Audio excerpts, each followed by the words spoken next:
there's various proposals, and we can use these as springboards, if you will. The first one on page 1 was the latest document created by the MDC. It was never presented to the Veterinary Medical Board, so the Veterinary Medical Board did not vote on this. The second proposed language is previous language that was approved by the Veterinary Medical Board, went to public hearing, and then after the public hearing, the language was pulled from the OAL.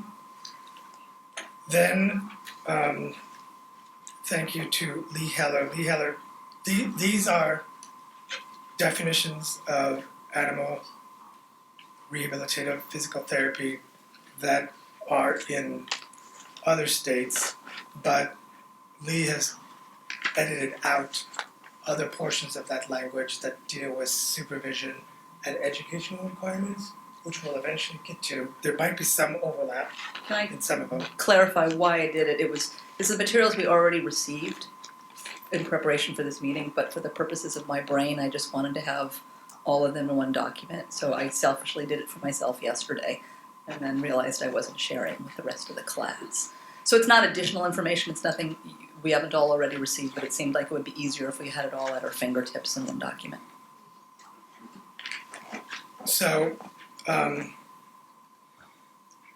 there is some new information that perhaps we didn't have an opportunity to review before, and that's the Missouri and Maine Practice Act, which is a testament to what an incredible staff we have that was able to pull this together on such short notice. So I'll give you the opportunity to look at Missouri and Maine right now before we continue our discussion.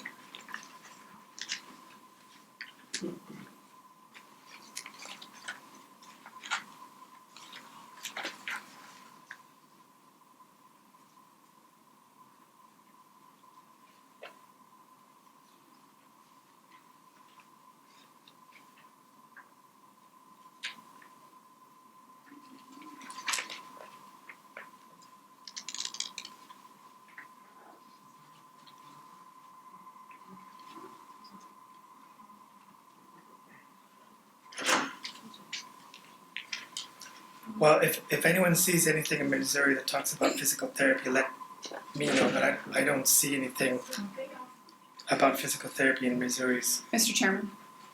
They also, Missouri prints out a chart like this. It looks like an Excel spreadsheet that delineates it in general terms of licensees of other boards. And I don't see that included in here, but I printed this off their website within the last 6 to 8 months. Okay. I remember reading it and it said click on the PDF, and I clicked on the PDF and here it was. But is there anything in Missouri's Practice Act that defines physical therapy? No, I didn't see anything specific. It just Okay. talked about consulting licensees from allied professions. Okay.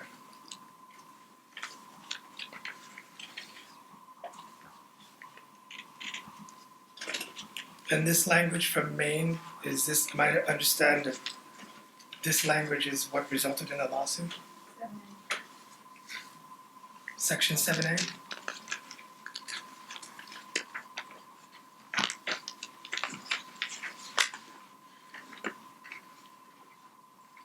Did you say section 7? That's talking about relief veterinary services?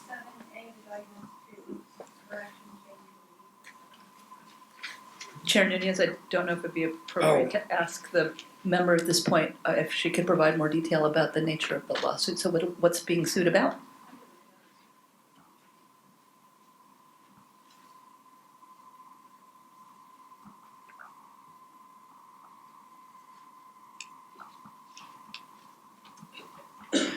Okay, all right.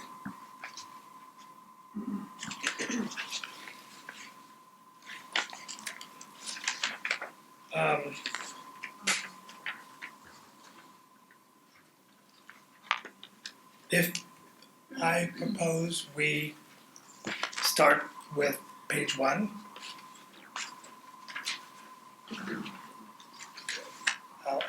I'll have John present page 1. So what you have in front of you is language that the multidisciplinary committee saw in January. And at the January meeting, fairly early in our discussion, it was announced that this group of stakeholders was going to be meeting. And we felt it was not appropriate for us then to move forward with language at that point and present it to the board until you had a chance to weigh in with what your thoughts are.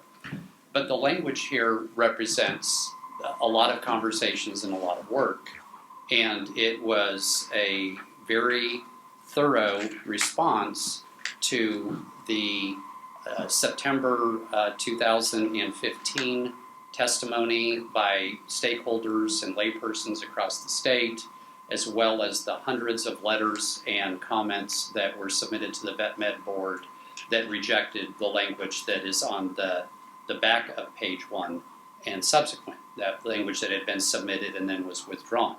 And so this language in front of you then was an attempt to please as many people as we could. And so how we kind of came around to this where we are today is we were trying to discuss what is the definition of animal rehabilitation or animal physical rehabilitation if we go in that direction. And so line item A offers a definition. Just kind of giving you the roadmap here of what you're looking at. Line item B discusses the fact that animal rehabilitation, and this is for the sake of clarity, is the practice of veterinary medicine. C exempts certain modalities, relaxation, recreational, or wellness modalities, and then it mentions a few: massage, athletic training, or exercise. Again, it can be stated that if it's not a corrective treatment for a physical condition, then those are exempt anyways. But we wanted clarity. We wanted people to be comfortable with the notion of what we were wanting to say, this is not. D says this does not conflict with the existing language for chiropractors who can work within a veterinary practice under direct supervision. That was requested by the chiropractic profession. E reminds us of the importance of the veterinary client-patient relationship, which was really a foundational component of what it means to be a veterinarian. And E1 then does discuss the fact that that veterinarian who has established that VCPR may authorize treatment by an RVT or an unlicensed veterinary assistant. And 2 says that that veterinarian shall determine an appropriate level of supervision. Now, previous version said direct supervision only. This, therefore, opens that up to indirect supervision. Okay? And then F is the fact that where animal rehabilitation is occurring is because this is the practice of veterinary medicine, that should therefore be a premises and should meet the criteria of a premise. So that was the language. So what I would like to suggest is we actually take these line by line, section by section, and have that task force give them the opportunity to chime in on what they think. So item A, animal rehabilitation, and that phrasing there can be changed to whatever it is we eventually vote upon as the term we would like to use, is defined as the art and science of physical or corrective rehabilitation or physical or corrective treatment of any physical condition of an animal patient.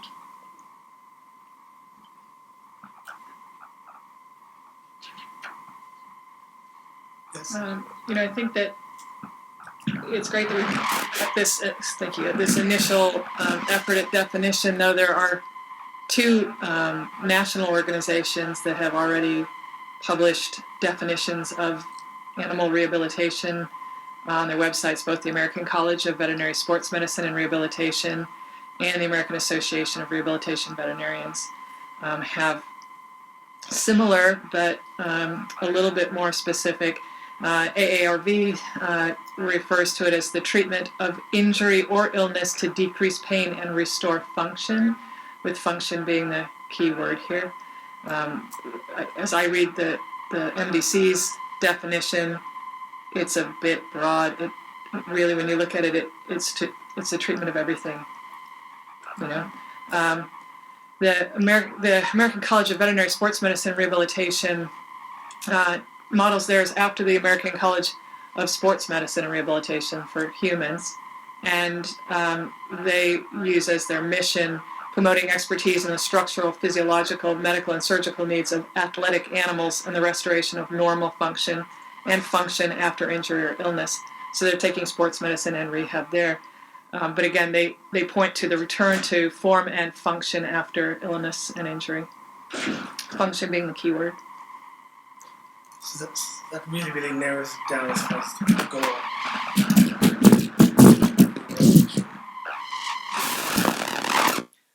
Question of privilege. Can we get those two definitions in print? I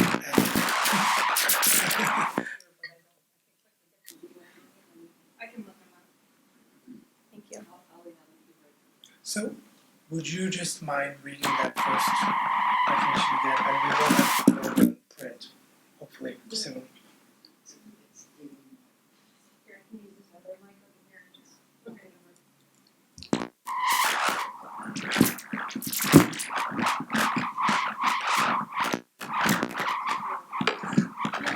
Yeah. Okay, so from the American Association of Rehabilitation Veterinarians, physical rehabilitation is the treatment of injury or illness to decrease pain and restore function. To turn that into animal rehabilitation, you just say in animals at the end, right? The College of Sports Medicine Rehabilitation refers to the restoration of normal form and function after injury or illness. And that whole college section would obviously be taken out, because we don't want to reference another organization in any proposed regulation. Right, we're just modeling after their definitions. So both organizations actually collaborated with one another in putting their definitions on their mission statements and on their websites as to what are we going to call rehabilitation of animals. That was the treatment of injury or illness to decrease pain and restore function. Yes. But doesn't that leave open acupuncture? I mean, that definition actually seems very broad because there's a lot of ways that we can treat an injury or an illness. Well, we're still working on part A. Below in that, we then can obviously, we can add in, what this doesn't cover. Right. Okay.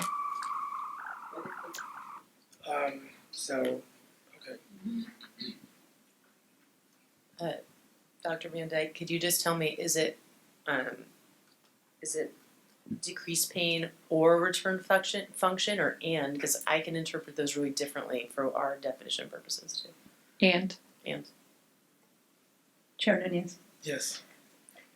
I share Dr. Kling. I mean, I understand what the AARV is doing, but I do share his reaction that this is very broad, as it does describe a number of other modalities, including traditional veterinary medicine that would involve medication, and not what we think of as physical or physiotherapy. So I don't know if we wanted to narrow this in a little bit. I know we're not supposed to have a laundry list of modalities, that we were instructed not to do that. But I wonder if there is some of the language that is in the MDC's draft that would be helpful to us to be a little bit more specific. We did kind of go down that road before with a disastrous outcome. Maybe where there's a middle ground?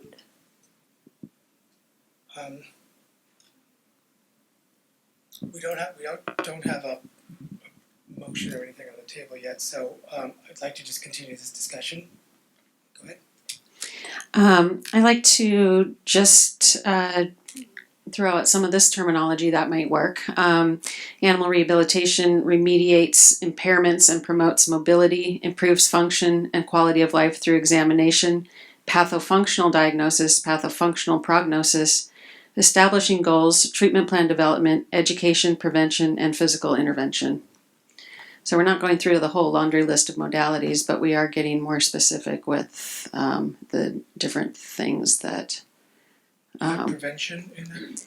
I heard the word. prevention. Yeah. So does that get into the wellness modalities too much then? Does. Yeah. And where is that language from? Brainstorming. Nice. New.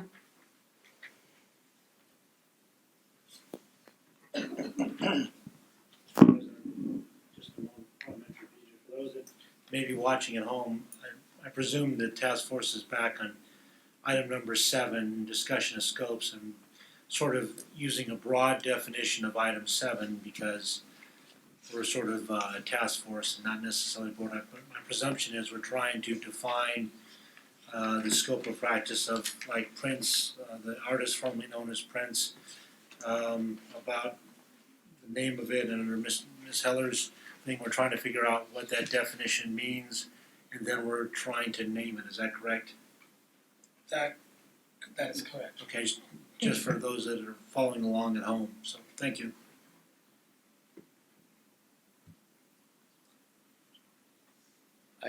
A couple of alternative definitions. This comes from an animal physiotherapy book, and that is that animal physiotherapy, or rehab, is the therapeutic use of physical agents or means to treat disease or injury. So that is one. In 1996, the AVMA House of Delegates determined that veterinary physical therapy was the corrective use of non-invasive techniques, excluding veterinary chiropractic, for the rehabilitation of injuries in non-human animals. I realize there's breadth there, but there obviously needs to be some flexibility, and where we got mired at the MDC the last go around was we were really dealing with all those specific modalities. And it created problems, and it was excluding people we had no intention of excluding. Chairman, yes. Yes. There would also be an opportunity to use a definition like the one that Dr. Klingborg has just put forward and then specifically exclude modalities that are already regulated. So we could use a definition like that and say, as further down in the draft from the MDC says, this does not include, for example, MSM or potentially acupuncture if that's already separately regulated. Yes. In that case, aren't you again doing a laundry list of modalities? I think we have certain exemptions of modalities like musculoskeletal manipulations, but I think we do want to avoid making a laundry list.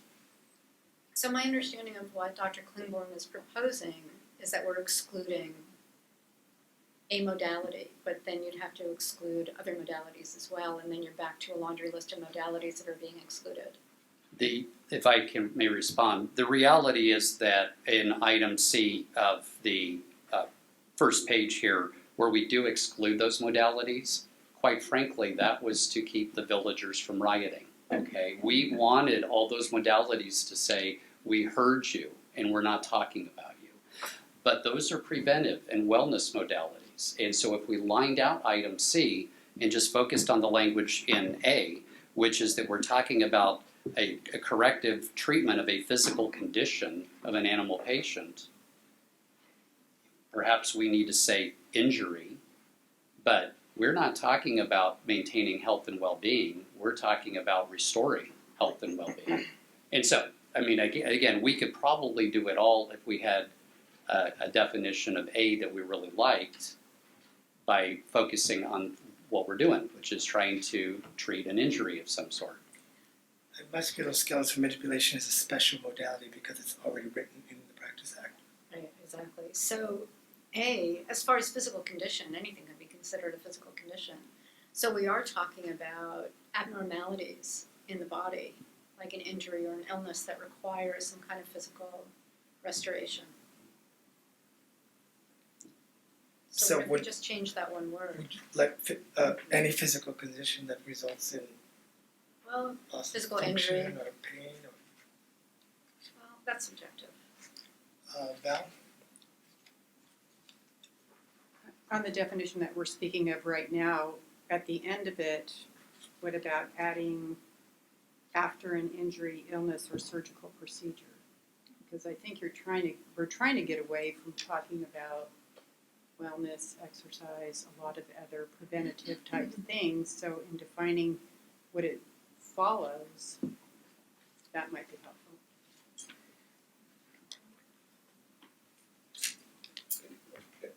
Are you still working to get that language right now? If you want it. I mean, there's a lot being thrown out there. So are you talking about the American College of Veterinary Sports Medicine language and the AARB? I think maybe Valerie's proposed language was what we were talking about at the moment. Added on to what the NBC language was. Yes. Okay. Do you want me to repeat it? Yeah, I was just saying at the end of however we write this first part, which I think is close, if not really good, add after an injury, illness, or surgical procedure to try and define it better. Got it, Jessica. Yes. Okay, so just trying to think of putting several suggestions together.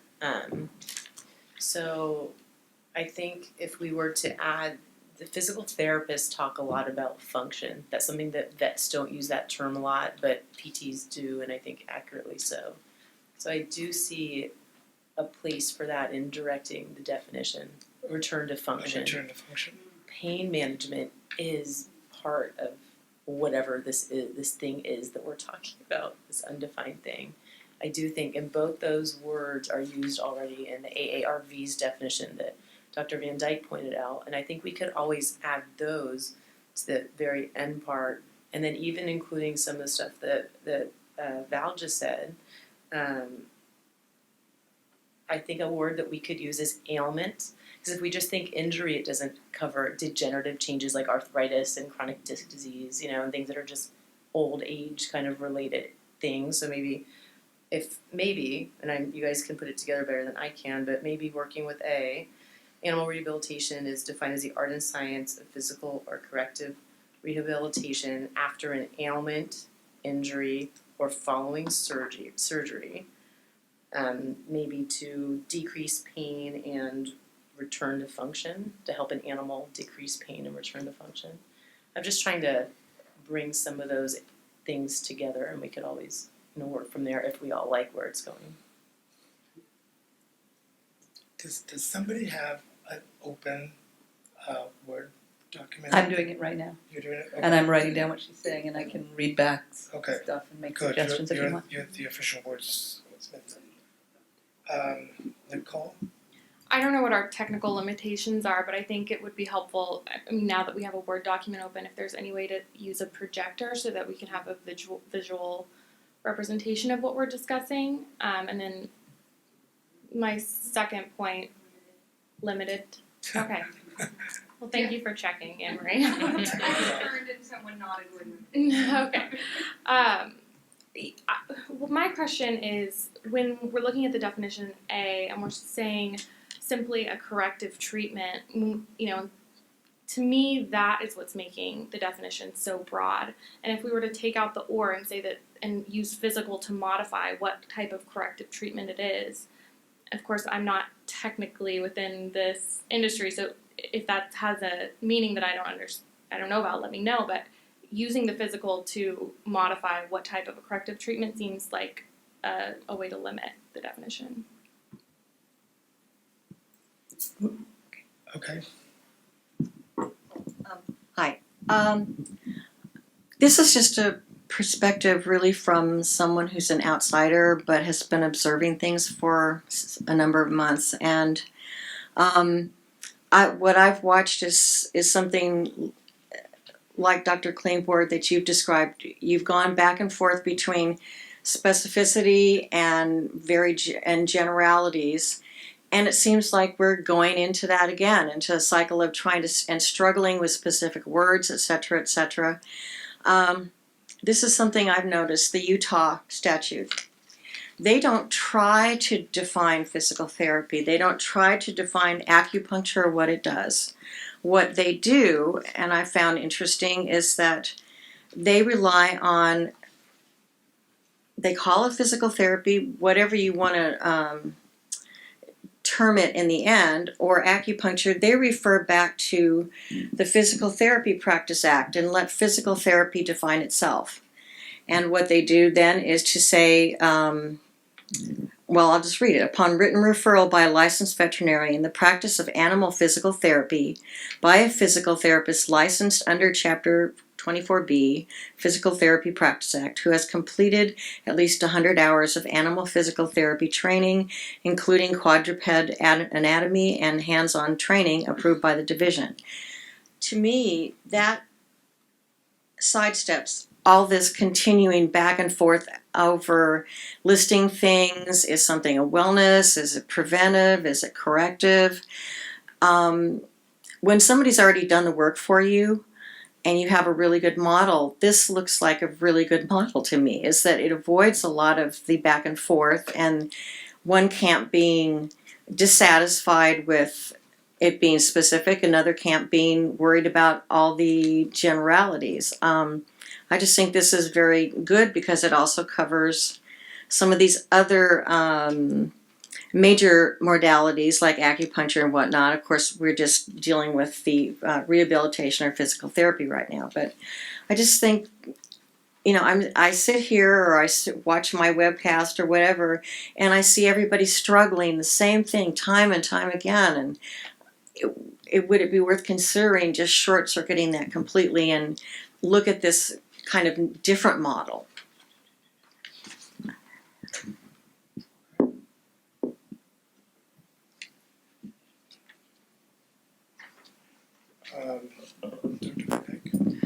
I've been accused of condensing the Declaration of Independence to a one sentence, but I'm a little anal retentive about trying to be concise with definitions and trying to minimize confusion. And I have to. You guys did a great job on the MDC, but I have to tell you that when my eyes start to cross when I'm going through the art and science of physical or corrective or of, I'm really struggling to make sense of it. And so I agree with Valerie that adding some comment about injury or illness and restoring function, I think, is a key piece. I got to circle back that I sat on the board of AARV for 6 years, and I was on the founding board of the American College of Veterinary Sportsmen and Rehab. These definitions are ones we sat in circles like this and took us 10 years to get the college going.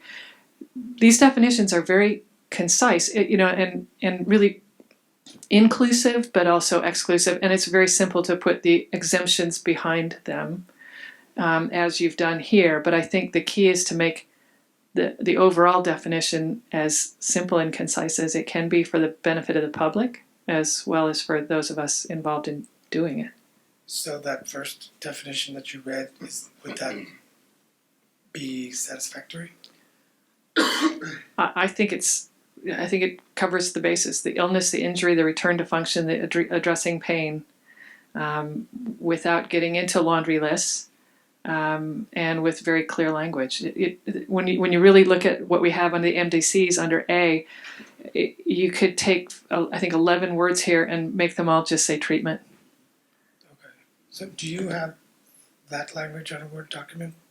I can have it on a Word document in 10 seconds here. Chair Nunez, I can read what I've been sort of pulling together from the different comments. I don't know if you want to take out physical treatment, because there is that concern about medicine, as using medicine, which is not something that we think people feel would fall under this area. So if you just use the word treatment, you are potentially opening that fuzzy area and going into the whole other realm of veterinary medicine. But I can drop the terms out just so you hear it as read aloud. If I can answer that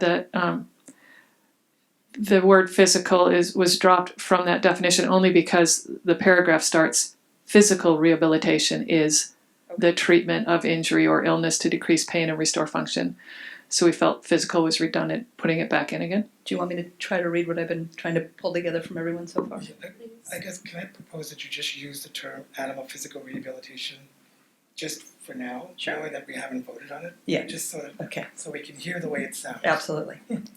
Animal physical rehabilitation is defined as the art and science of physical rehabilitation or of treatment of any physical condition of an animal patient involving an ailment or after injury, illness, or surgical procedure with the goal of reducing pain and restoring the animal to full function.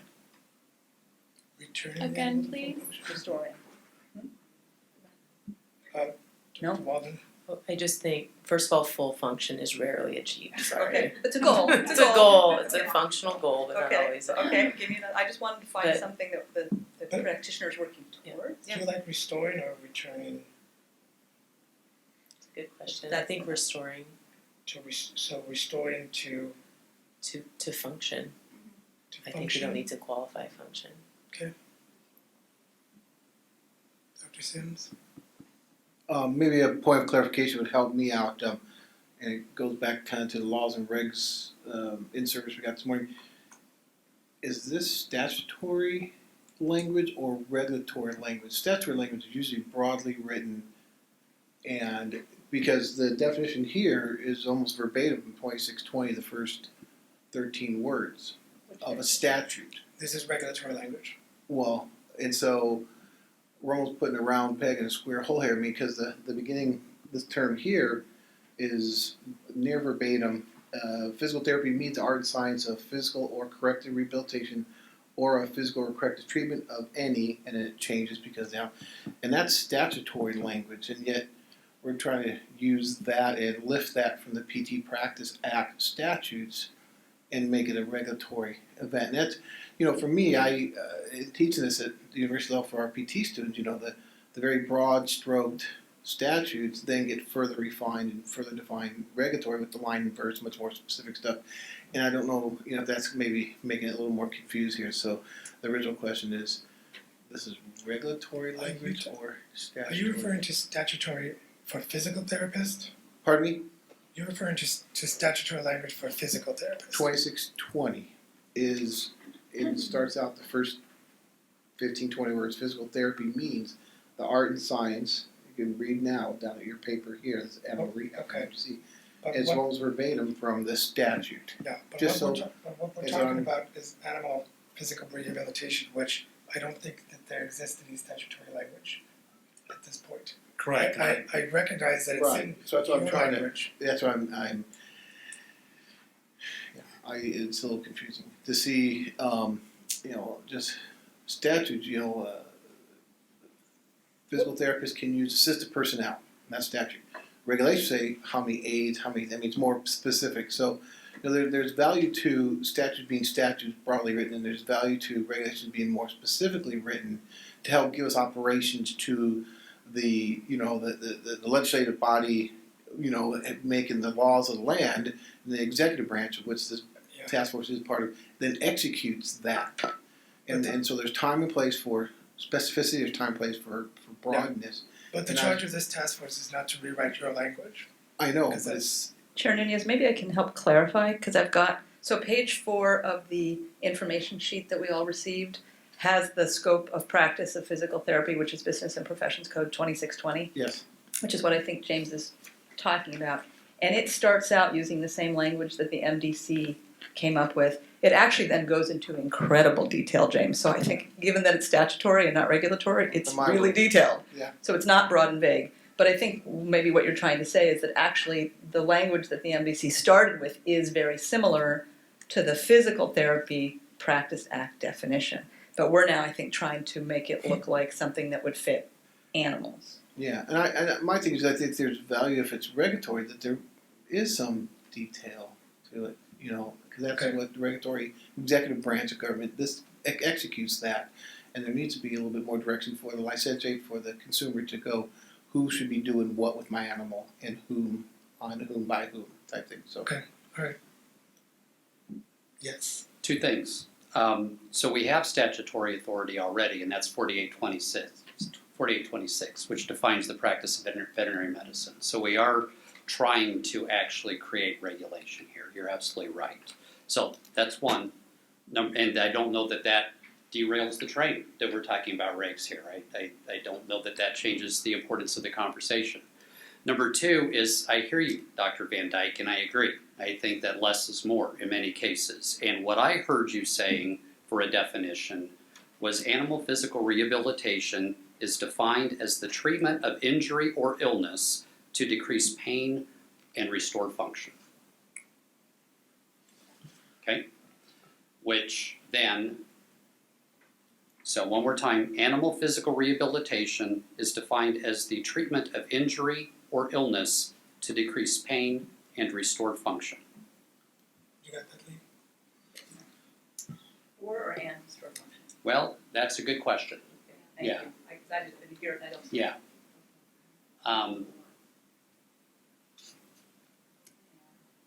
Or, And or illness. or.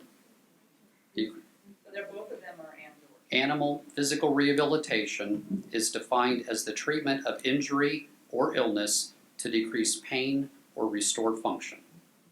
We have to be pain. No. I question the need to change from and or. Okay, and Mr. Chairman, Mr. President, members. So that we're focusing on the two words and or. I need to take a step back and make sure we have a broader scope. Number one is we're very perilously close to straying off the agenda. Number two, this right now is neither statute nor regulation. What we're trying to do right now is, I believe, craft the definition of this thing we're trying to name. Yes. So that's just want to kind of reinforce. So I don't think we've crossed the threshold into statute or regulation. Right now, we're pretty much into nomenclature and definition. Agreed. Okay.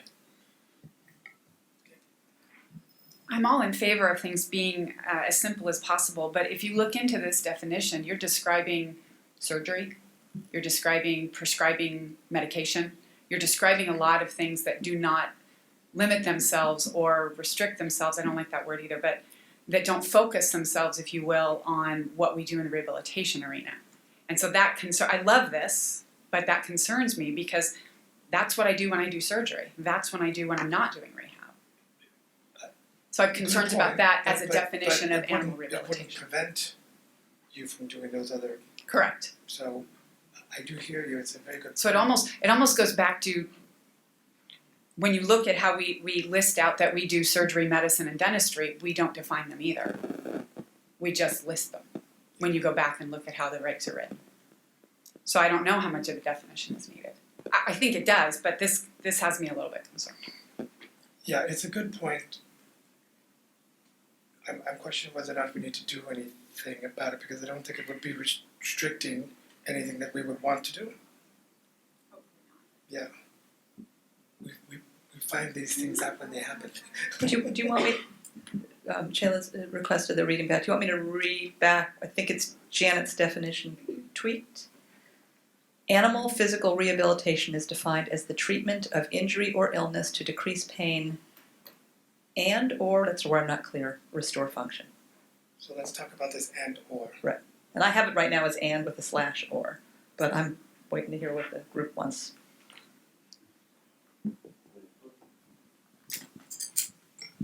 I thought that then should we also add by means of what? Because like you say, surgery, medicine, they're all doing the same thing. Basically, all we do is trying to restore their function and take pain away from the animal. But rehabilitation has something more, like by several specific modalities that we're using. So should we add at the end of this sentence and add by what? We definitely have tried that before. And it didn't work. Just as a follow-up, why wouldn't it work to add just by means of physical corrective treatment at the end? Was it because you were getting into the laundry list, or why was that problematic? Because there was some parties that felt it was restricting their ability to practice modalities that may not be included in the scope of veterinary medicine. Could we I guess for the purposes of my context, could we elaborate on that discussion? So if we were to propose adding, by means of a physical corrective treatment, what problems would arise? Perhaps like a person that's providing massage therapy may say that they could use massage to correct cruciate tear, and that would be a physical modality to achieve these goals of what physical therapy was stated. That's just an example I just pulled out of thin air. So if you define it as a physical therapy to for the purpose of achieving this goal, then there would be different individuals that say that they can achieve the same thing as a physical therapist is doing with their methods. Yes, Val. But if you include C, wouldn't that take care of it? Because you're saying does not include C on this page. It would. So then you could go potentially with what Nicole's saying and have an exclusion. This page. No, what Nicole just said. I just meant to add on the end of that definition by means of physical corrective treatment as a starting point. I think a point that Dr. Choi made was that there's not just physical corrective treatment, there's also medical and perhaps even surgical corrective treatment. But that wouldn't be animal rehabilitation therapy, that would be It isn't. veterinary medicine. Right, so we're just trying to define animal rehabilitation therapy, which explicitly wouldn't include surgery. or But it does medication. include, in my practice and in most of our practices, includes prescription medications. That you as a veterinarian are doing, but another practitioner wouldn't do. Correct, but one of the big concerns that we've all had when it comes to physical rehabilitation in patients is that before you can rehabilitate them, you must get their pain under control. Right. And under just a very few exceptions, that requires some degree of prescriptive medication. Absolutely.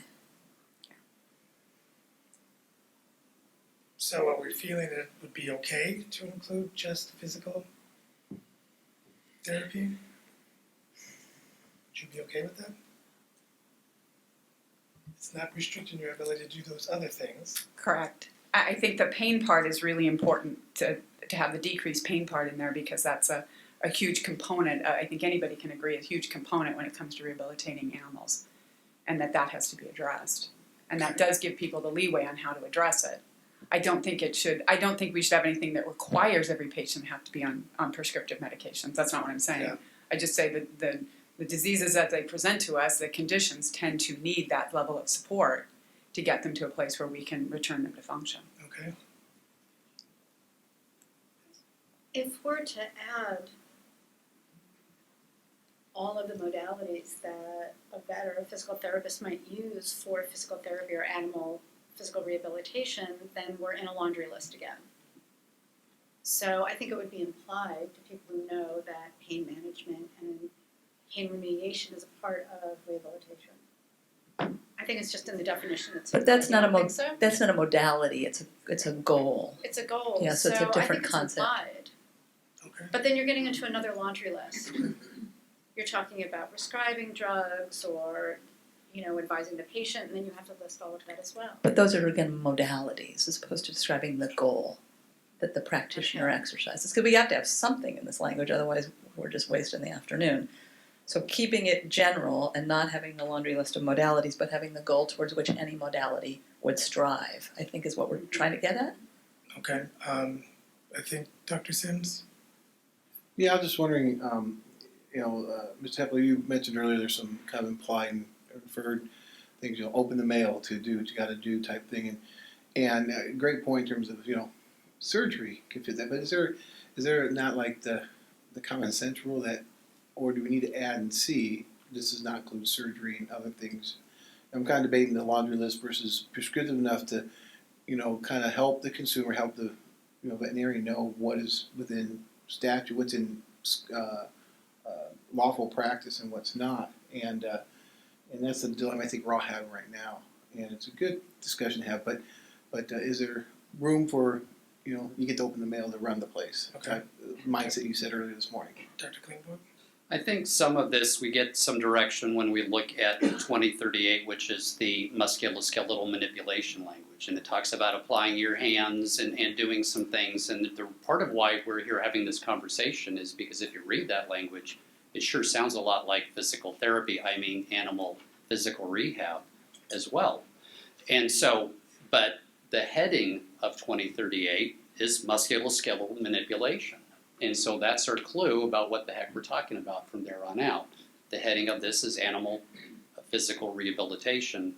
Then we know what we're talking about at that point, and I think there's clarity there.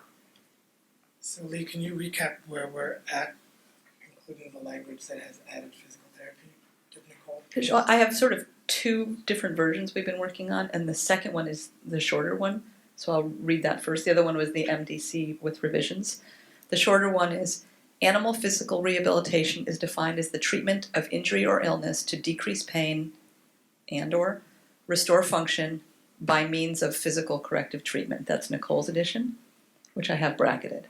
I can reread you the revised MDC version as well. Did you say physical corrective treatment, or did you say physical therapy? I said physical corrective treatment, but again, just a starting point. Okay. So that's the shorter version that's, I think, picking up on what Janet was talking about, with some discussion about making sure we're covering decreasing pain and restoring function. I can reread you the somewhat longer version, which is the MDC with revisions. Do you want to hear that again as well? Sure. Animal physical rehabilitation is defined as the art and science of physical corrective rehabilitation or of treatment of an animal patient involving an ailment or after an injury, illness, or surgical procedure with the goal of reducing pain and restoring the animal to function. So obviously the second one's longer and wordier. Yes. I kind of like the first one, but I think we need to talk a little bit more about that and/or issue.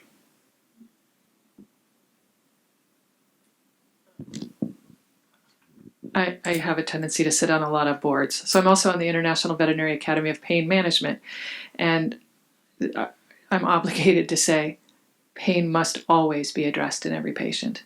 So to put it as an or, it implies you can just restore function and forget about his pain, or you could treat his pain and forget about his function. They go hand in hand. I think and is the operative word there. And we debated this in writing that definition 6 years ago. That's a good point. Yeah, I agree with that, and maybe a way to do it all, because I was thinking about all the different cases we see, and I was thinking there are some things that are really more functional than pain. I mean, really, and there's things that obviously pain is 95% of them are painful. But what if we change that to as well as function? Because I feel like that leaves that a little bit of it might be both, or it could be just a functional role. And then one more thing was, first for the vets or vet, just I want to ask you guys this question. And that last definition, it's injury and illness. Does that encompass degenerative changes? Is it illness? Does illness capture that? Is really my question.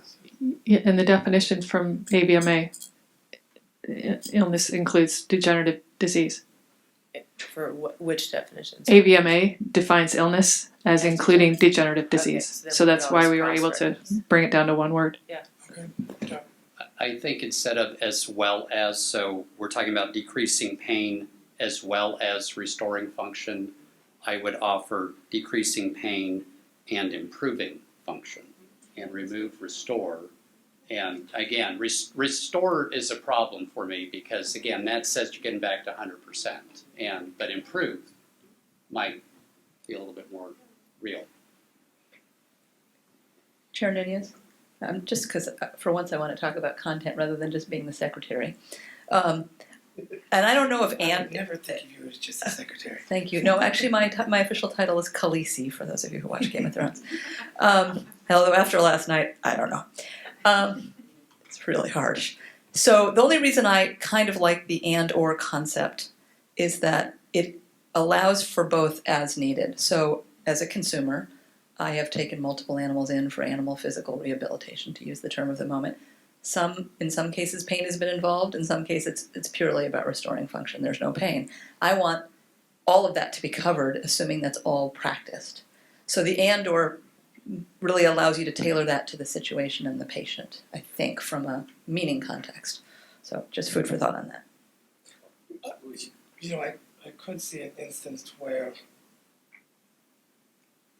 maybe pain wasn't addressed and someone could say, hey, it's in the Practice Act, you didn't complete this laundry list of things that are in the Practice Act.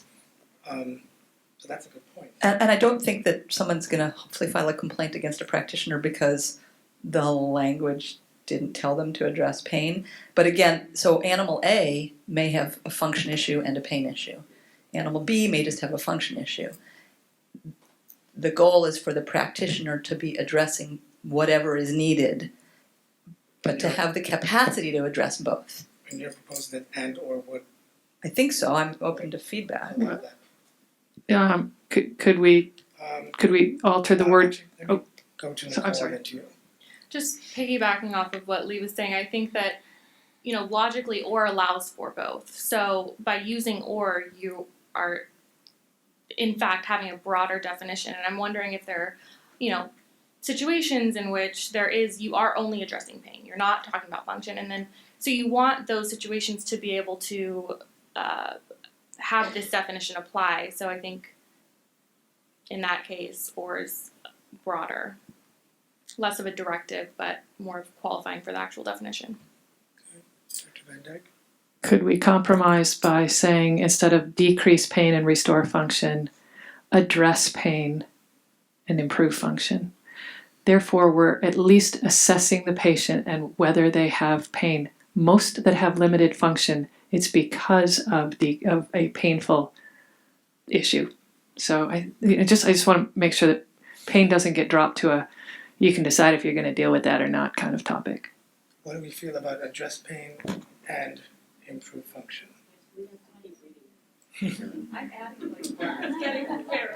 I'm adding brackets and it's getting very complicated. And then we'll go to Evan. I agree with what Dr. Van Dyke said, and I think there was a concern I had simply about something that may have been semantics with you, Lee, because you said to give the veterinarian or practitioners capacity to address pain. I believe putting this in writing gives them the obligation to address pain. Absolutely, but by including the and or, Right. they are obligated and legally authorized. Yeah. Because this is an authorizing Right. act that we're doing, yeah. So I think the address pain, I think, makes sense, and to address pain and improve function, I think, Sheila, lines it out, did you have something? and or. Okay. Improve function.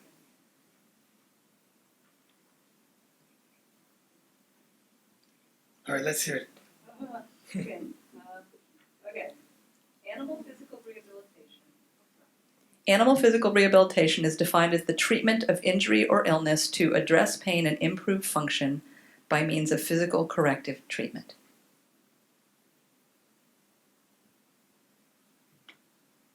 So moved. Second. It's been moved and seconded. Discussion, and I guess I'd go back to that point that we haven't quite voted on those first three words. That's what I want to comment. So, We tabled that motion, yes. but we still can't vote on this motion. But I guess we would have to amend it if we decide to change that term. Would we eventually take that vote? Dr. Simmons? I think it kind of goes back to state what's already stated, the obvious here. We have the word physical in there twice. Animal rehabilitation goes on through by means of physical corrective treatment. So there's where the physical part comes in.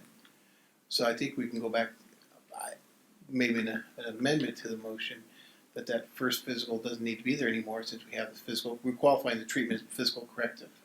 And so therefore we don't need the redundancy of the word physical twice in it. I think that the physical in the name was for clarity for the consumer. So I hear you, but that was the impetus for that.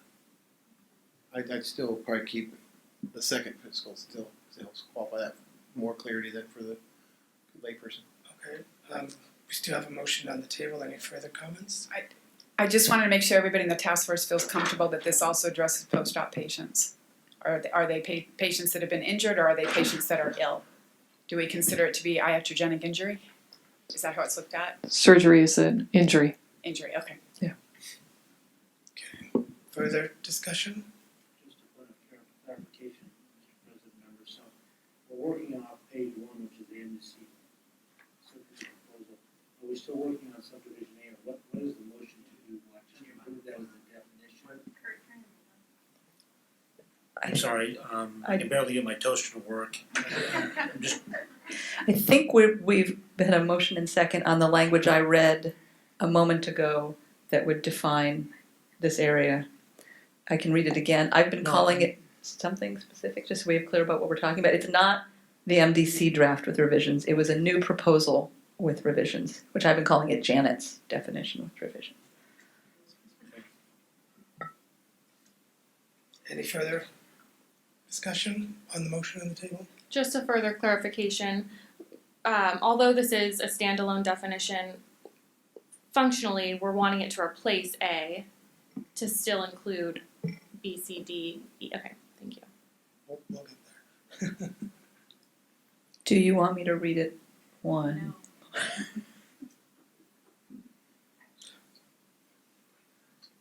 Do you want me to read it one? Well, and for the public Yeah, who was okay. please, if you're entertaining this motion the way I understand it, Dr. Klingberg made the motion, Dr. Troy seconded it, then we need to read it as a full motion. So, please read it again. The definition that has been moved and seconded for adoption would define the following. Animal physical rehabilitation is defined as the treatment of injury or illness to address pain and improve function by means of physical corrective treatment. Any further discussion from the task force members? I got a quick question. And I don't know the formal parliamentary or Robert's rule, whatever, because this is part of a Robert's rule or whatever, because it's part of a larger kind of bolus of information. I don't know if it's called a conforming motion, whatever, but then you go work on B, you go work on C and D and get it perfected, and then it all goes at one time. Because maybe if there's a discussion C, D, or E, and that's what you brought up, that you may want to kind of need clarification back to A or something. We're not already stuck with what A is left as. That's just a Robert's parliamentary procedure type thing. I think it's called conforming motion. That's how we like it for now, but let's work on B, C, D, and then if everything still looks good, we then go with that as, because the definition is, A is just part of the definition of animal rehab, see the bolded title up there. I'm not sure what the question is in all candor. Is it like, so we go A and then we talk to B and that may have an impact back on A? Yeah, Okay. and we pass A, then we're kind of, are we not like stuck with it? No, I think you could reconsider it if you wish. Remember, on the prevailing side, could Right, yes. reconsider it as well. Or it may be that you just want to keep going after not take a vote until you get to the whole thing. I don't know. I just like I'm sorry to be a little bit of a stickler on this. I'm a little unclear as about actually what we're doing. I know, thanks to Ms. Heather, we're not working on, or perhaps we are working on this anymore. The thing we're trying to do right now is define that thing which we're trying to name. And so I guess my question, I think Ms. Billington pointed it out, was, are we going to march through B, C, D? Is this the framework of what we're working on? I don't know the answer to that. That's kind of an important question legally, because it sort of goes to Dr. Sim's point. I don't know if we're just going to go A, B, C, and then we're going to do this, or this is just a standalone definition for what we're trying to define. I don't know the answer to that. We seem to be essentially trying to revise this document in some regard. So I'm not exactly sure where we are. I don't think we are What we either. came back after lunch was that we presented this task force with different proposals from the MDC and different proposals of other states to define animal physical rehabilitation, which I also eventually see as being proposed regulatory language to present to the Veterinary Medical Board in January. Mr. Chair, I would just like to clarify that I think what we're doing right now is, and forgive me because I'm a Parley Pro nerd, and we would technically need to have a motion if we're going to be working off this document to accept the MDC subcommittee proposal, and then we would be making secondary motions, which would be amendments to each of the subsections. So right now, technically what we're doing is making an amendment to this document and we're amending A. And if we did that, we could continually make amending motions as we move through the document. Although arguably, because what we came up with is pretty different from Section A of the MDC draft, we're using that as a working guideline rather than something that we are formally amending. So it might just be like, a piece of paper with notes on it, but not something that we're bound to. Oh, you can completely strike something out and replace it with something completely different. It doesn't, just from a procedural standpoint. Is there okay, I'll let you go before me. Thank you. So I learned about popcorn this morning, and what I learned was about a roadmap, and the roadmap is our agenda, and we are on agenda item 6, scope of practice. We have 2 pathways here at this point, and one is we can continue to talk about this document under the venue of scope of practice, because we are defining what the scope of animal rehabilitation practice is, and so it does fit as an agenda item. Or we can say we have satisfied the agenda item scope of practice by defining what animal rehabilitation, physical rehabilitation is, and now we move forward with our agenda. I think there are 2 ways we can go.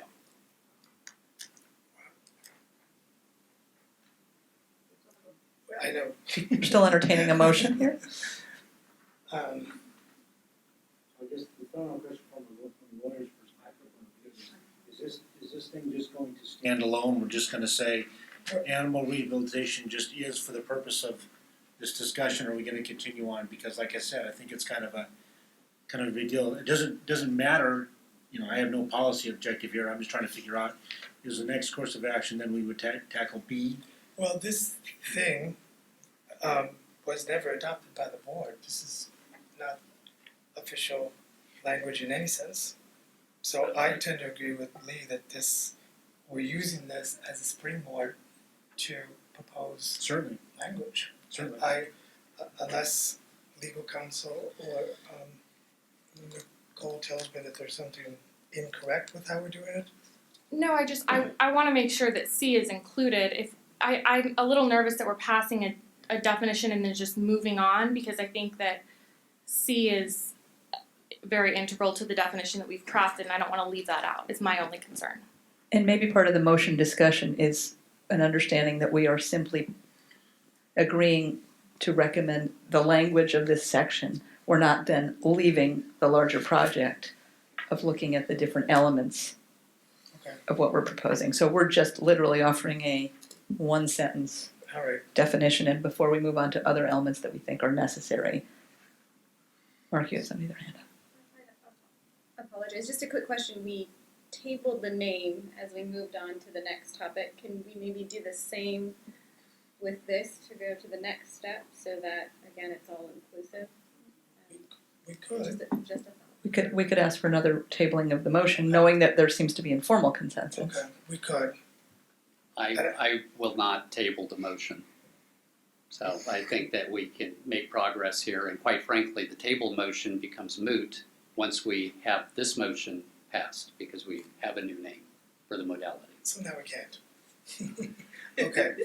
I think what I would like, because I think that our definition that we came up with, there is a consensus of the task force.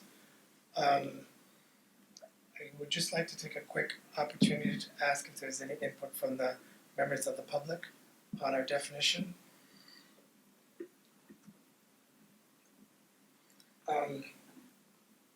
So unless I'm doing something extremely egregious, I would like for us to vote on the amendment, on the motion. We have to do that by roll call, since we're in open session. So we can just start around the table, you can call on members, or whichever your preference is, Mr. Chairman. Or I can do it. Please do. Didn't we take turns at the April meeting? Okay. Which says Anna? She did say that. I don't have the gown on, I apologize. If I knew I was going to be Vanna, I would address the part. Okay, I'm going to use the list from the agenda. Chairman Nunes, Yes. Ms. Heller, Aye. Klingborg, Aye. Atlas, Gregory, Aye. Hagler, Aye. Holland, Aye. Schlachter. Can you say that for me so I don't Schlachter? Thank you. Sims, Troy, Van Dyke, Barr, Billington, Aye. Calais, Fenstermaker, Aye. and Silva. Oh, that's right. I'm sorry. Chung. Thank you. Okay, so it's unanimous. Oh, Waldman, did I not? Uh-oh, Waldman. And there's no second agenda. Okay. And Gregory, yeah, we did call. All right, that's pretty good consensus for my first motion. Thank you. I'm feeling so happy right now. Shall we move on to item B? Would you like to present it? Item B, animal rehabilitation requires diagnosis and prescriptive treatment of an animal patient, is therefore the practice of veterinary medicine is defined in section 4826 of the code. Okay.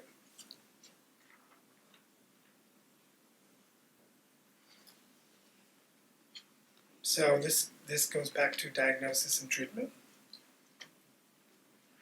The only thing I see omitted that I think should be added is prognostication. We prognosticate for these patients.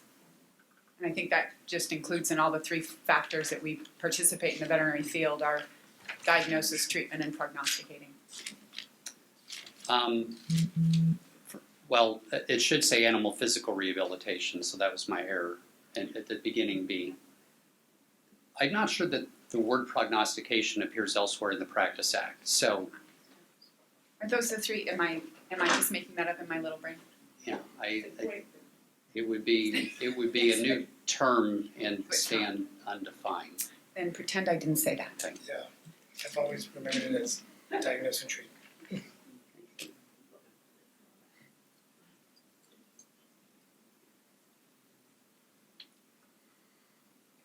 Any further discussion from task force members?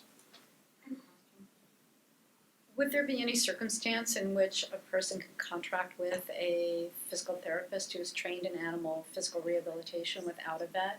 Let's say there was no injury involved. No illness, no injury. Just for the purposes of wellness care. Where a consumer can, A consumer can contract with a physical therapist who's trained in animal physical rehabilitation if there's no injury, if they're not under treatment with a veterinarian at that time. Answer that. Owners can choose whomever they want for their animal's care, provided that the individual providing that care is not practicing veterinary medicine. So if there's no injury, then then there is no veterinary medicine being practiced, and therefore, then yes, an owner could seek the services of a physical therapist if they wanted a wellness treatment for their animal. There's nothing in this language that would eliminate owners having that choice. so this Okay. might fall under what's called the owner exemption, which the owner can do what they want, provided it doesn't cross the line of animal cruelty, of course. Yes. It also might be covered by section C of the draft MDC language. And the other point may be that the physical therapist is not actively promoting themselves as a provider of veterinary services. Or diagnosing. Right. Or treating an illness or injury. Okay, thank you. I would be concerned about throwing everything in this under the definition of the practice of veterinary medicine as defined by 4826 if we are not also looking at the avenues for allowing physical therapists trained in animal rehabilitation to perform these services. If B encompasses everything we're talking about in A, and we call it the practice of veterinary medicine, and we don't have an avenue to allow physical therapists to work with these animals, our task force just shut the door. Anne-Marie?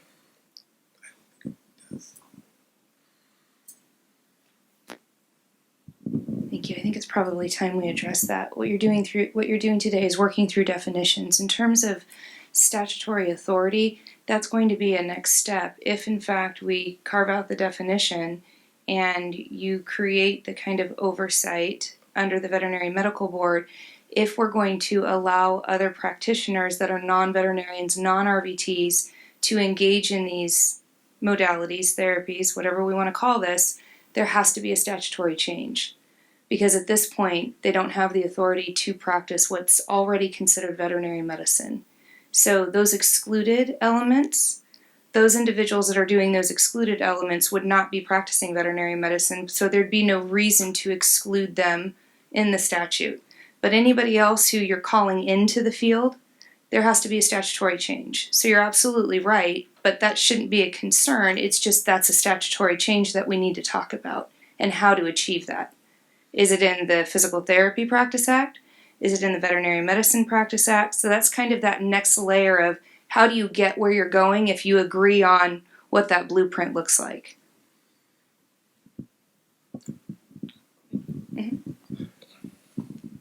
Yes.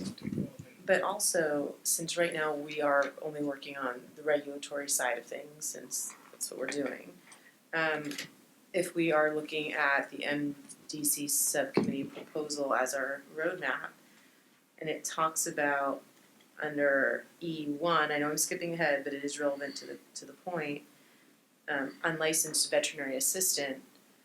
Right now, and there's other people here who can speak on this a little better than I can, but right now a physical therapist is considered an unlicensed veterinary assistant. So there is room presently in whatever language we all work on today, independent of whatever statutory changes may occur in the future. Is that true? Sorta. I think it is, and there is, without making statutory changes, the only way to achieve that would be to consider a physical therapist as an unregistered assistant, and therefore would have to have some sort of supervisory role or oversight. I'm not proposing that, but I'm saying that that's the only way it could be accomplished under our current setup. We've got a couple of real issues there as you look at E1 and how physical therapists are handled in all of this. And one is they don't exist in our Practice Act, and we can't make them exist no matter how many times we click our heels together and wish it can happen. The other part of, and so they are therefore an unregistered or unlicensed assistant. I mean, that is not meant to be demeaning. That's the language, that's the framework we have to live with. The other problem is the Physical Therapy Practice Act clearly states persons. So this isn't just our issue. This needs to be fixed on both ends. We have no framework right now. This language was never meant to cut anybody out. But we have no language right now where we can say physical therapists are exempt in some way. Can I add on to that and maybe some helpful clarification? Because as a person put on the board for consumer advocacy, it can be a real struggle when you're asking for change and you don't understand the legal limitations on what a regulatory body can do. So if this task force wants to agree that physical therapists, and I'm using the protected term to refer to the very specific group of people, with whatever level of additional training this group might decide is appropriate, should be able to practice not just as unlicensed veterinary assistants, but in some other means, we would have to open one or the other practice acts, as they say. It would have to be done by statute, not by regulation. That doesn't mean that we as a group can't recommend that to take back to the Veterinary Medical Board, of which 2 members are sitting here and 1 is sitting in the audience. We have to discuss that and talk about what the benefits and drawbacks would be. It's just that, as Dr. Klingborg is describing, we can't click our heels together and do it by rulemaking.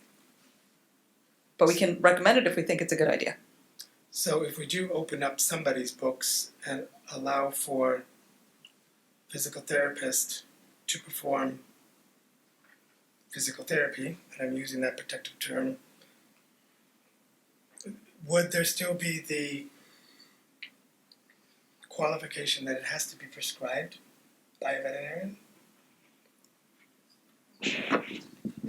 if we follow the model in Colorado, which has worked very well for us since 2007, the PT Practice Act was revised.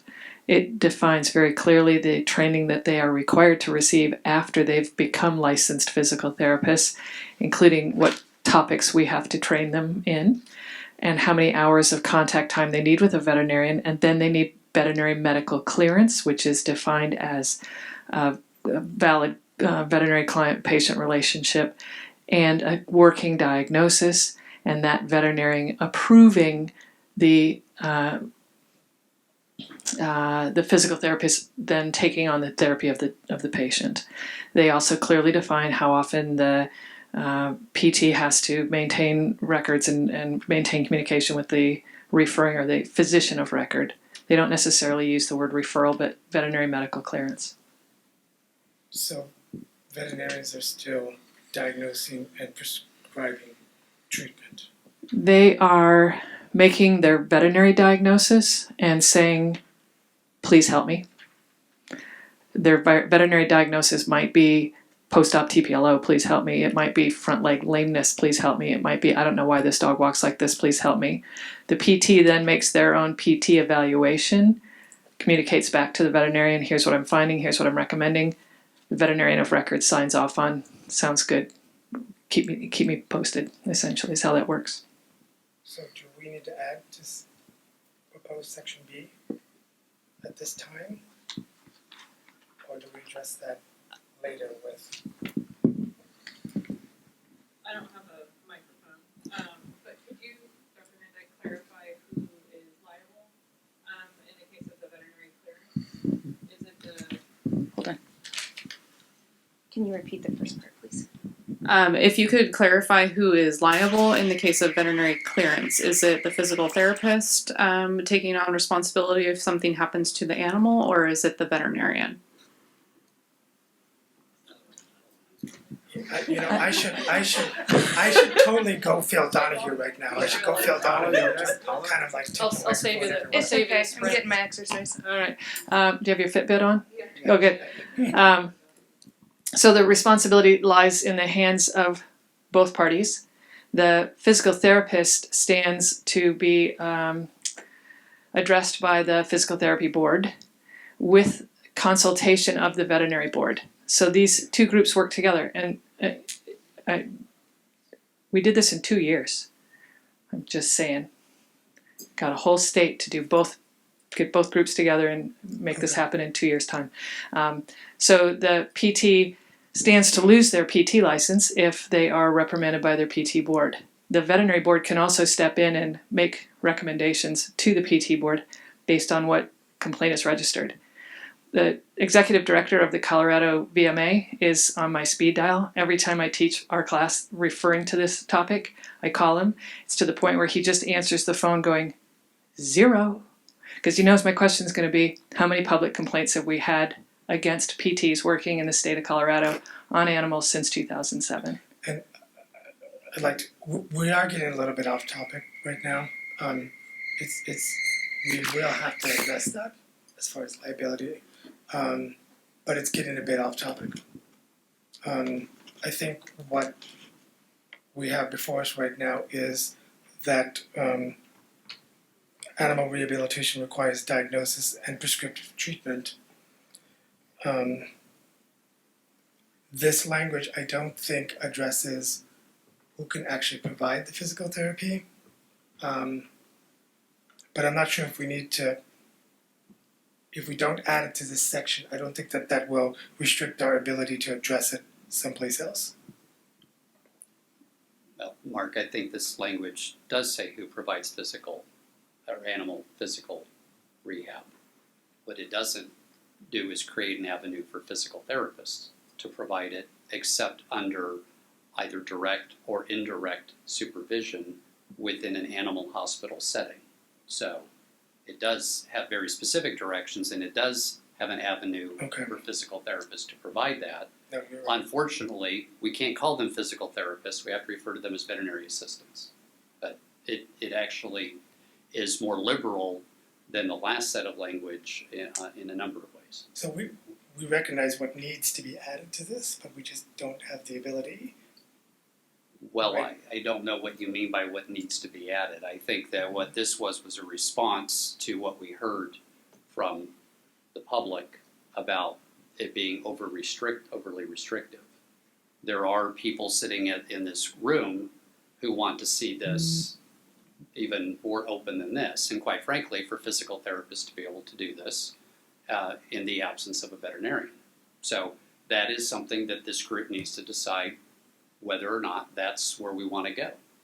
But right now, we're still trying to define it within the framework, because that would be a statutory change, within the framework of what we can do. We are bracketed by the rules that we have. So do we just move forward with this section as a basic definition and return to the conversation about another avenue, which would have to be statutory, for allowing people either to create a new subset under this area of veterinary medicine, because it still currently falls under the definition, or in other words, whose practice act do we open to do this? We could adopt this definition and come back to that separately, or we can take this on now. Chair Nunez? I propose we take a 10-minute break.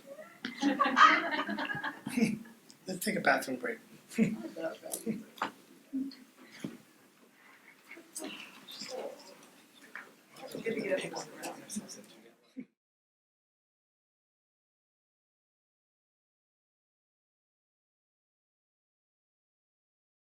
What I think that this task force is getting a little bit stuck up on is that we're trying to solve global warming when all we've been asked to do is fix the thermostat.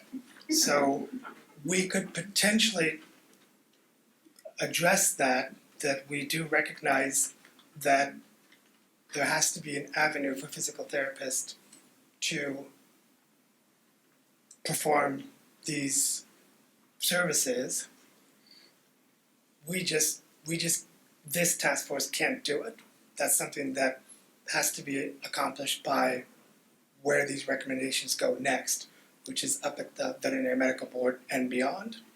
So I propose that we move forward with this definition that it is the diagnosis and treatment of veterinary medicine, but we also somehow acknowledge that we want to be inclusive of the physical therapists to allow them to perform these services as well. This task force can't accomplish that goal. Does that make sense? Clarification, Chair Nunez, we can propose things for others to accomplish. So we can discuss ideas and, I mean, this task force can't do anything except make recommendations. But we can recommend But this is anything we come to as a group. This is something that needs to be addressed. Can we make recommendations for regulation and for statute change then? Or just regulations? I don't even know if we need to be that specific. We don't, Just okay. say, here's the issue, you have to solve it. And whether, Gotcha. I don't know if we need to make how they do it is they're good at that. Did you want to add to that?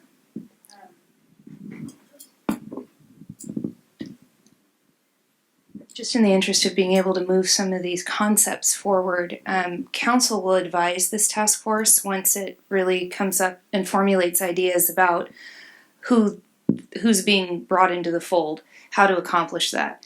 I think the how is where we're going to continue to struggle, and maybe we don't need to worry about the how today. Maybe what we need to worry about is doing what we've been doing, which is let's formulate a definition, let's look at diagnosis versus treatment, let's talk about some of the bigger concepts like direct supervision.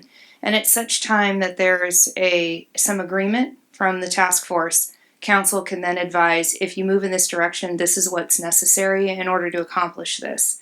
And it may very well be that it's regulations that are within the Veterinary Medical Board. It may be it's something outside the Veterinary Medical Board's authority, which we can't independently change statute. That's where Nicole and Alyssa and their folks will get involved.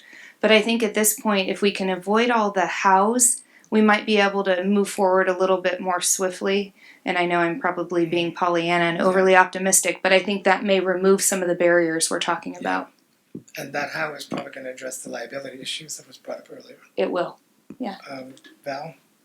I guess I just want to clarify what you're saying, because I don't think you want it to sound this way, but it sounds like physical therapists, there isn't a provision for them to treat animals, but there is in the Practice Act, like every other person who isn't a veterinarian or a RVT under supervision.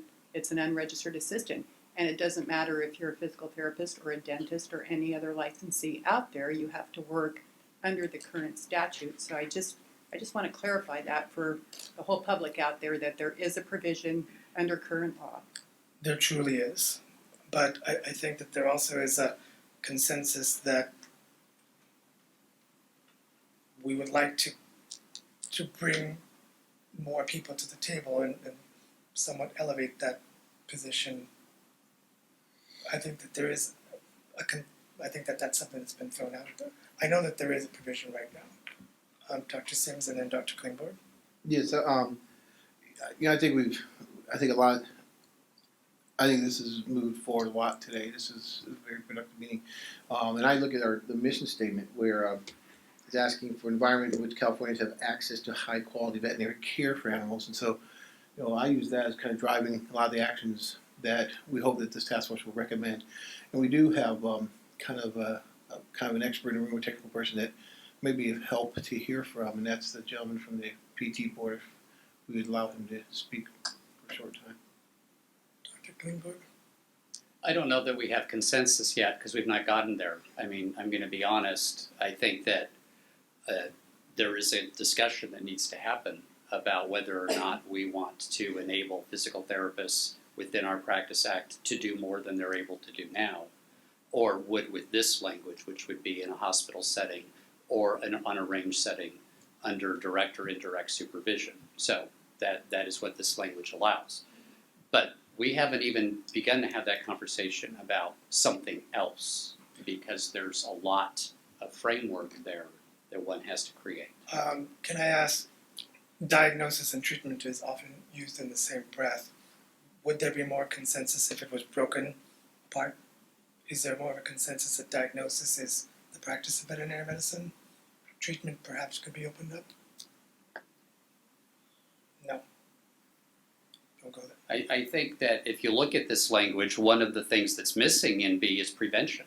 Okay, so if you talk about the practice of veterinary medicine, and quite frankly, if you talk about the practice of physical therapy, prevention and wellness modalities are within their Practice Act. So we have eliminated prevention from this language already, again, to make room for some folks who we're not trying to exclude. But Mark, I think you're putting the cart before the horse. I mean, I feel like we still need to create this framework of what animal physical rehabilitation is within the brackets of what we can discuss here. And once we understand what it is, then we can talk about what we want it to be. And that includes who else we want to be involved and what that will look like. Chair Nunez, the only response I would have to that, Dr. Klingborg, is because this term veterinary is very specific in prescribing who may do what, and we haven't gotten there yet, as you say, and it's the elephant in the room that we keep kind of circling around. And we can always go back and change things that we might move and adopt. If we're going to have the conversation about people who are not veterinarians, able to practice outside of a veterinary practice that is not as unlicensed veterinary assistants, then this section B is too limited. So how do we take that on, and when do we take that on? Then I hear you and I understand. Then in order to further achieve that goal of defining what animal rehabilitation, physical therapy is, should we perhaps move on to C and talk about what it does not include? Would that move us along? I guess I feel like animal physical rehabilitation is the practice of veterinary medicine. Well, actually, if we do nothing, it still is the practice of So I'm not bothered by B. I mean, that to me, it is a reaffirmation of what we know, which is that it's the practice of veterinary medicine. So I don't want to move away from B. I want to talk about B. Because B technically is actually already in existence. Sure. So whatever we move forward, if we don't include B in the language, it's I think that there are many of us at the table that think it's in existence, but I did hear Dr. Sims today when he was talking about how physical therapy is not the practice of medicine. And I think he was implying that there may be some kind of other thing out there where this animal physical rehabilitationist may live that is pulled out of the Veterinary Practice Act. And I'm going to be honest, I'm not comfortable with that. Okay. But that's what I think I heard today. I have a question about the word prescriptive treatment. Just what I've read about the level of training that a graduate DMV or a DMV that TDS, pardon me, has when they are practicing for a while, are they really able to prescribe an animal physical rehabilitation treatment? Or do they, as Dr. Van Dyke was saying, work in a more collaborative way to prescribe a rehabilitation treatment? I mean, is that something that every veterinarian is qualified to prescribe? as the way it's written in the Practice Act, they are authorized to do so. But I'm just saying, I'm just questioning whether that might be something to consider. The educational levels of someone who is a graduate or several years. We could potentially talk about that in agenda item 8. That would fall in that. It's just because that word is there. Okay. So we've talked about item B and we've had some discussion. There hasn't been a motion. So unless there's a motion, then I think that is a good point in terms of trying to figure out if rehabilitation really is the practice of veterinary medicine because of the searches between medicine and rehab, and whether, like you said, whether it is covered in the coursework and looking at the curriculum, might be worth looking at the curriculum down the road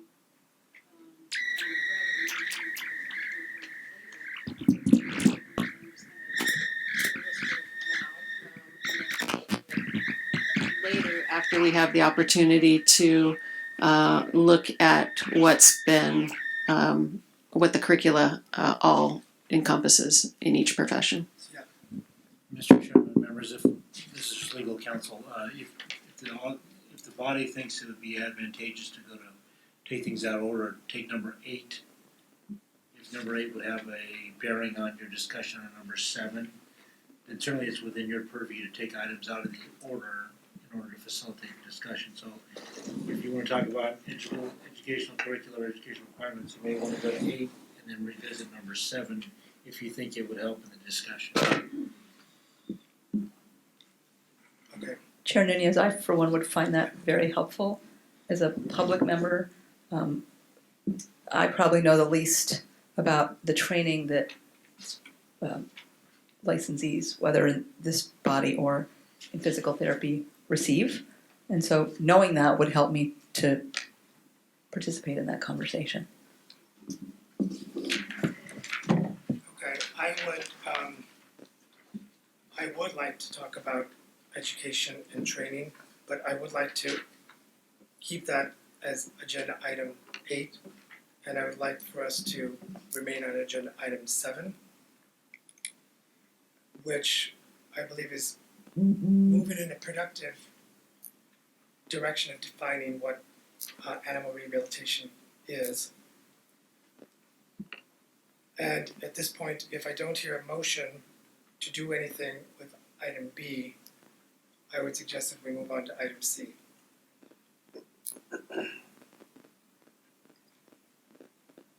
I'd like to make a motion that we accept the wording in item B, animal rehabilitation requires diagnosis and prescriptive treatment of an animal patient and is therefore the practice of veterinary medicine as defined in section 4826 of the code. Do I have a second?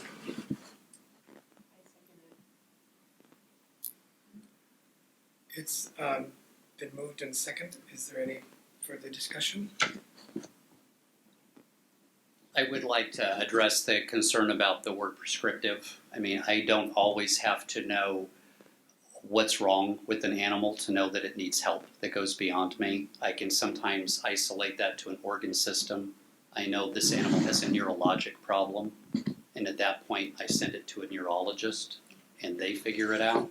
So prescription does not always mean at times I'm going to delineate, then you do this, then you do this, then you do this. At times it's simply saying, okay, I need this level of expertise elsewhere. So I think that certainly we may not graduate as experts in everything. It's not possible in a curriculum to learn everything about everything, and that is of course why they call it practicing. But the reality is they're pretty good at helping us identify normal. We spend a lot of time talking about normal in vet school, and they fool us a lot by putting normals up there and saying well. And so you learn to recognize abnormal pretty well that way also. My reaction really, quite a bit of it is just to, as a layperson, looking at the word prescriptive. As a layperson, looking at the word prescriptive, it connotes to me that there's a treatment plan in place, or as much as a physician would prescribe a specific drug. I think that I understand the meaning that you are talking about, that you're identifying, oh, something's wrong, like you're saying, Dr. Van Dyke. But you know, as a layperson, I'm reading that and I'm saying this doctor has a plan that they may be communicating to the person who's going to perform the physical therapy. But then we kind of circle around and forwards and back to the educational aspects of the whole thing. I'm saying that's how I read that first off as a layperson. Can I address that? Yes. Carrie Ann, I think there's a misunderstanding of the phrase and the intent of the phrase. Mm-hmm. I understand what you're saying completely, but I think what it means more is that what you might not be thinking of is that the vet is prescribing physical rehabilitation treatment for the patient, not necessarily performing it him or herself. And that's the difference. And then it's up to the person doing the rehabilitation to put together the plan in cooperation and consultatively with the veterinarian. Does that make sense? Mm-hmm. Yeah. Okay. Can that, I'm sorry, go first. Would you like to? You raise your hand first. I just think that this particular language may be getting a little bit off the point of what B is trying to say, which the question in B is whether or not animal rehabilitation, or as we've defined it, is a practice of veterinary medicine. So saying that it requires diagnosis and prescriptive treatment of an animal patient is a little bit unnecessary. You could just take out that whole, because you're essentially modifying the definition by including that language. So we could completely get out of the weeds by just having B say, this is the practice of veterinary medicine. You could remove everything after animal physical rehabilitation and go straight to is the practice of veterinary medicine as defined in the code. Okay. As long as we're all of the agreement that we will have language going forward that does not lock the door for physical therapists being able to provide this service. The other option is to change B to read that it requires a diagnosis prior to the implementation of physical rehabilitation. I'm just going to be a little strict on how when we put that word veterinary in there, it starts to lock the door from any other profession being able to offer this service. So if we make it as concise as that, and I'm all about concise, but if we say animal rehabilitation is the practice of veterinary medicine, it's going to be very hard to go back and say, and we have physical therapists that we want to have involved in it, because they are now practicing veterinary medicine and there is no outlet for that. Madam, sorry, Mr. President and members, the good doctor is exactly correct. From a legal perspective, it's the practice of veterinary medicine, that is the fundamental phrase in B. And I see it requires diagnosis. I see that if we were in the contract world, we call that a condition precedent, and that you have to go get that stuff has to happen first, and then you would have animal rehab, as I read what's going on. So it requires diagnosis and prescriptive treatment, and then that's what animal rehab would follow. You understand what I'm saying? So that's first, then second. Exactly correct. The second you say the practice of veterinary medicine, then you pretty much wrap around the practice of veterinary medicine, and you say there's not room for any other licensee except unless they've fit in the category of the unlicensed veterinary assistant, which doesn't seem to be quite what we're angling for. So I don't know exactly where the body wants to go with this, but if you want to reserve the practice for some other licensee, some other licensee of the Veterinary Medical Board to come in and do this, I suppose you could do this. You could do that by saying, we adopt this definition or this statement with the understanding that as this matter progresses, we'll consider that other licensees, and I don't know why physical therapy, but if there's anybody else that wants to come in, presuming it's prudent public policy. So I suppose you could do this, but I still think you're going to jump to the chasm of practice of veterinary medicine still pretty wide. Chair Nunez? Yes. So in response to what our esteemed counsel has just said, I'm going to explain in advance how I will vote when the vote is called if we just vote on this, which would be no for the reasons just explained, that we haven't talked about this whole other issue. We can still come back and define this going forward as what it is currently defined as, which is the practice of veterinary medicine. But I think there's a concern here that in so doing, we're not going to talk about other ways that other licensees or practitioners can practice it except under the existing framework. So it obviously is up to the rest of this conversation on this motion, whether people go forward with a vote, whether the motion is amended, whether we table another motion in order to have that conversation. If we don't do those other things, that's the reason that I would vote no, because it feels premature to me to vote on it. Just for sake of argument, what is it if it's not the practice of veterinary medicine? So if it's, is this just redundant? If we don't even have a B at all, isn't it already the practice of veterinary medicine? So if we just take it out altogether, then we are still practicing veterinary medicine, but we're not limiting future discussions? Is that? If this motion doesn't pass, it's considered to be the practice of veterinary medicine. And if the motion does pass, it's considered to be the practice of veterinary medicine. Okay. Which makes me wonder why you made the motion. So that. So. You can always Can I table my motion? or withdraw it. You can withdraw it. I'm sorry. You can withdraw it. May I withdraw my motion? You certainly may. Second. As long as the second.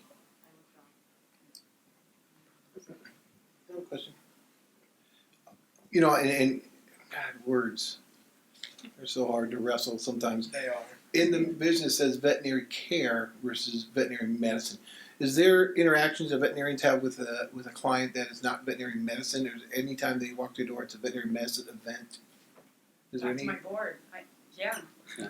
If I'm giving medical advice as a veterinarian, it doesn't matter whether I'm wearing my white coat or I'm in the backyard talking to my neighbor. I still uphold the same standard of care regardless of my location or with whom I'm speaking, unless it's my own dog. Yeah, absolutely. Yeah, At least that's the way I carry myself. Yeah, the vision statement uses the term veterinary care versus veterinary medicine, and so I didn't know if there's a threshold of interaction, whether it be a physician, a veterinarian, a dentist, and their relative practices that it qualifies as a medical medicine event, and why are there different boards for different considerations. There's a medical board, there's a dental board, and there's a PT board, a nursing board, in other words, and that's where the definition of what medicine is. If you want to be a vet, go to vet school. type thing, and or you wanted to do medicine, you should go to medical school. I went to PT school instead. I could have gone to either, so I was just curious as to what, if it's always, the instance that you have the audience of a veterinarian, it's always medicine and not just veterinary care. That's not a medical condition or medical event. So we've had a lot of discussion on item B. We made a motion, but it was withdrawn. So is there any further discussion from the board, from the task force members? Is there any comments or questions from members of the public?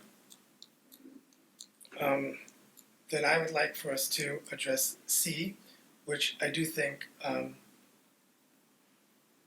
helps further define what animal rehabilitation is not. It does not include relaxation, recreational, or wellness modalities such as massage, athletic training, or exercise. I'm just wondering, especially because we have different representatives here that practice some wellness modalities, if that were truncated and the sentence were to end after animal rehabilitation does not include relaxation, recreational, or wellness modalities, period, might that be better? Because I can list 25 other things not included in this, and then we make the lists thing that we got into when we initially, made our other definitions of rehab, and then people get upset. Mm-hmm. Just wondering.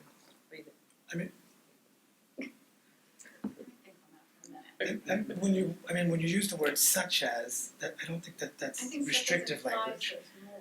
I think the such as kind of indicates that There could be more on this list. there's more on its way, but we're just not going to say what it is. And I think it kind of leaves it open to interpretation, because there's new modalities coming out all the time, and some may or may not be considered veterinary medicine, some may be considered recreational or wellness activity. So I think you'd have to be constantly amending in order to keep up. And I think the such as is helpful in that it gives people an idea of what realm they're talking about. Chair Nunez, my guess is that the MDC in January included this specifically to respond to concerns about specific areas and specific practitioners who really wanted it clear that these regulations weren't going to cover them. So the downside of taking those out could be returning that state of alarm to those communities and those practitioners. They're in consultation, but I think Dr. Klingberg could address this. And then I want to bring up, I mentioned to someone before, it was not Maine, it was Maryland in this case, and it was specifically massage. And it was a chiropractic board and their vet med board that said you're practicing medicine, and prevented her from practicing medicine, and both boards lost. So, and I think that was another reason that massage was excluded from this, as well as some other modalities. Dr. Klingberg? Part of why we listed those modalities was because, again, we heard people, stakeholders that felt like they were being eliminated or being targeted, and we didn't want that. We wanted them to know, no, you're not part of this. Part of this is that some of this language is in the California Physical Therapy Practice Act. Again, exercise is there, massage is there, and we wanted to be very clear that ours was different. It looked different. It felt different. So I get, I think that yes, you could end the sentence after wellness modalities, but this kind of, we're talking about stuff that's like this is helpful. Yes, specifically in terms of massage, does this mean massage or massage therapy? There's a difference between massage when an animal has an ailment and you are trying to resolve that ailment. That is now the practice of veterinary medicine. Mm-hmm. If it's massage for wellness, my animal feels better after it massages, it exercises and gets a little tight. I wouldn't call that an injury or a disease. Right. Well, I think there's a very wide misconception in the public arena that massage is massage is massage is massage, and I think there'll be a lot of people who are surprised to find out that there is massage and then there's massage therapy. I mean, I began to understand that because of some of the remarks you made about something is illness, whether there's illness or not. But I think that is worth clarifying. The other thing is, I recall from the September hearings and from reading some of the online petitions and whatnot, there were quite a number of equine horse owners, stable owners, racehorse, etc., who are talking about what do we do when we've got a horse after exercising. We're doing various, if I'm a groom or a stable hand and I'm doing various icing or washing. I'm not a horse person, but I remember this discussion.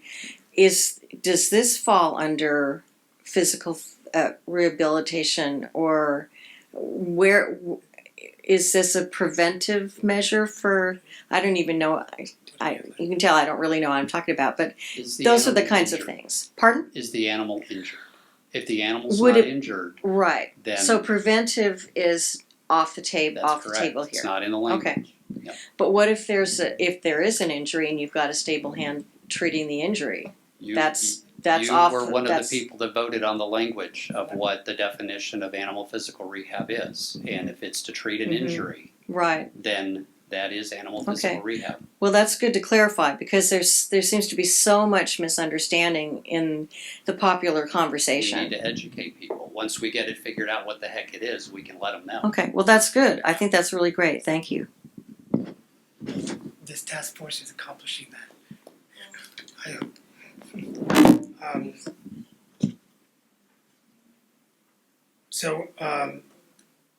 Any further discussion or motion I for? move that we accept C. I move that we accept C as written. Second.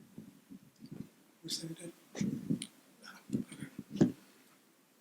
It's been motioned and seconded. Is there any further discussion from the task force members? Any comments or questions from the members of the public? Try to grab a microphone if you could. Where's the mic? Just briefly, a quick suggestion with the such as, you may want to consider including but not limited to. That's used in the legislative statutory realm a lot, and that way you don't preclude other modalities of being considered later. I'll accept that as a friendly amendment. Does the second agree? Agreed.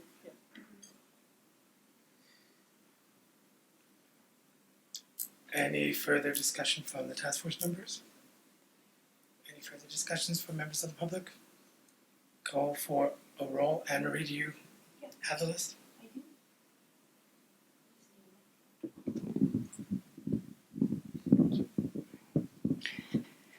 Okay. Nunez, Aye.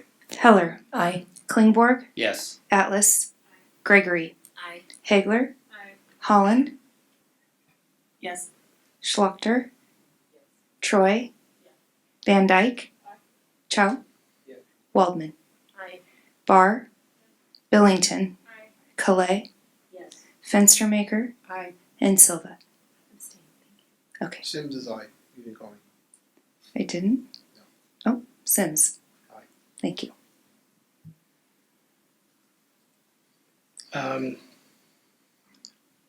Item or line D, nothing in this section is Except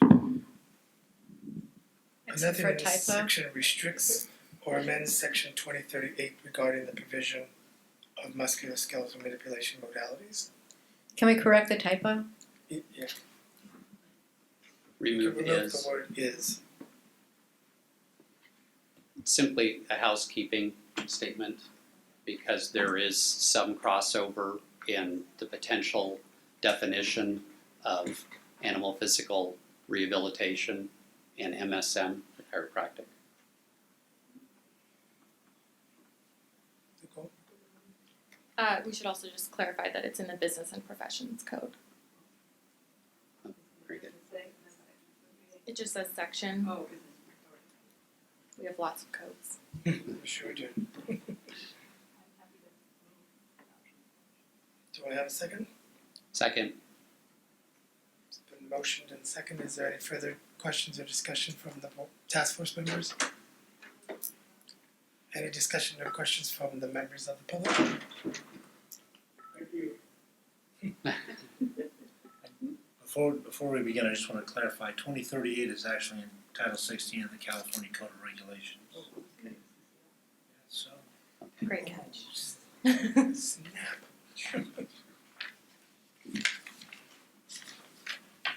Call for a vote. Roll call.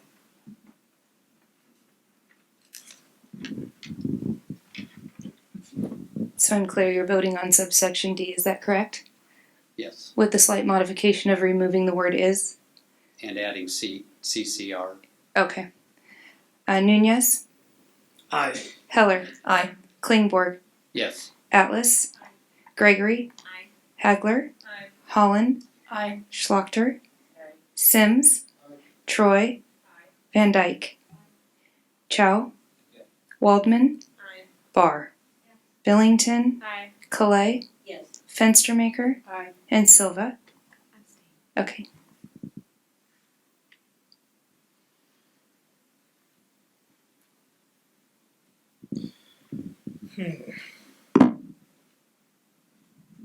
So, I guess the first thing I would ask, if we took no action on E, would it be similar to what happened with item B? Can I respond to that? I think that every single state requires a VCPR before any sort of animal physical rehab service is provided. And so even whether you're talking about the 8 states that have exemptions for physical therapists, every single one of them, I believe, has a VCPR. But we've already defined animal rehabilitation as the practice of veterinary medicine by not taking any action on B. So, is this redundant? It could be seen that way. Yeah. Yeah.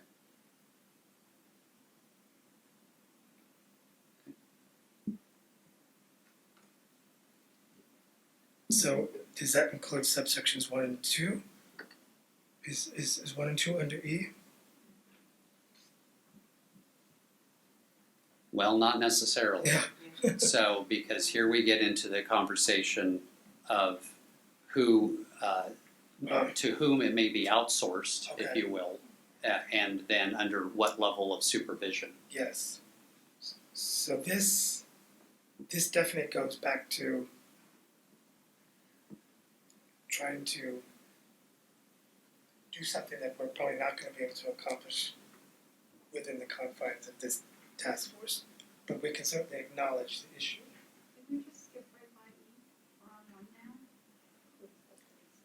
now? We had said that we felt that E would be redundant because we've already acknowledged that animal rehabilitation is the practice of veterinary medicine. Are we gonna strike it? We don't have to strike it because it was never really adopted anywhere. I think that I think the 1 is actually a subset of E.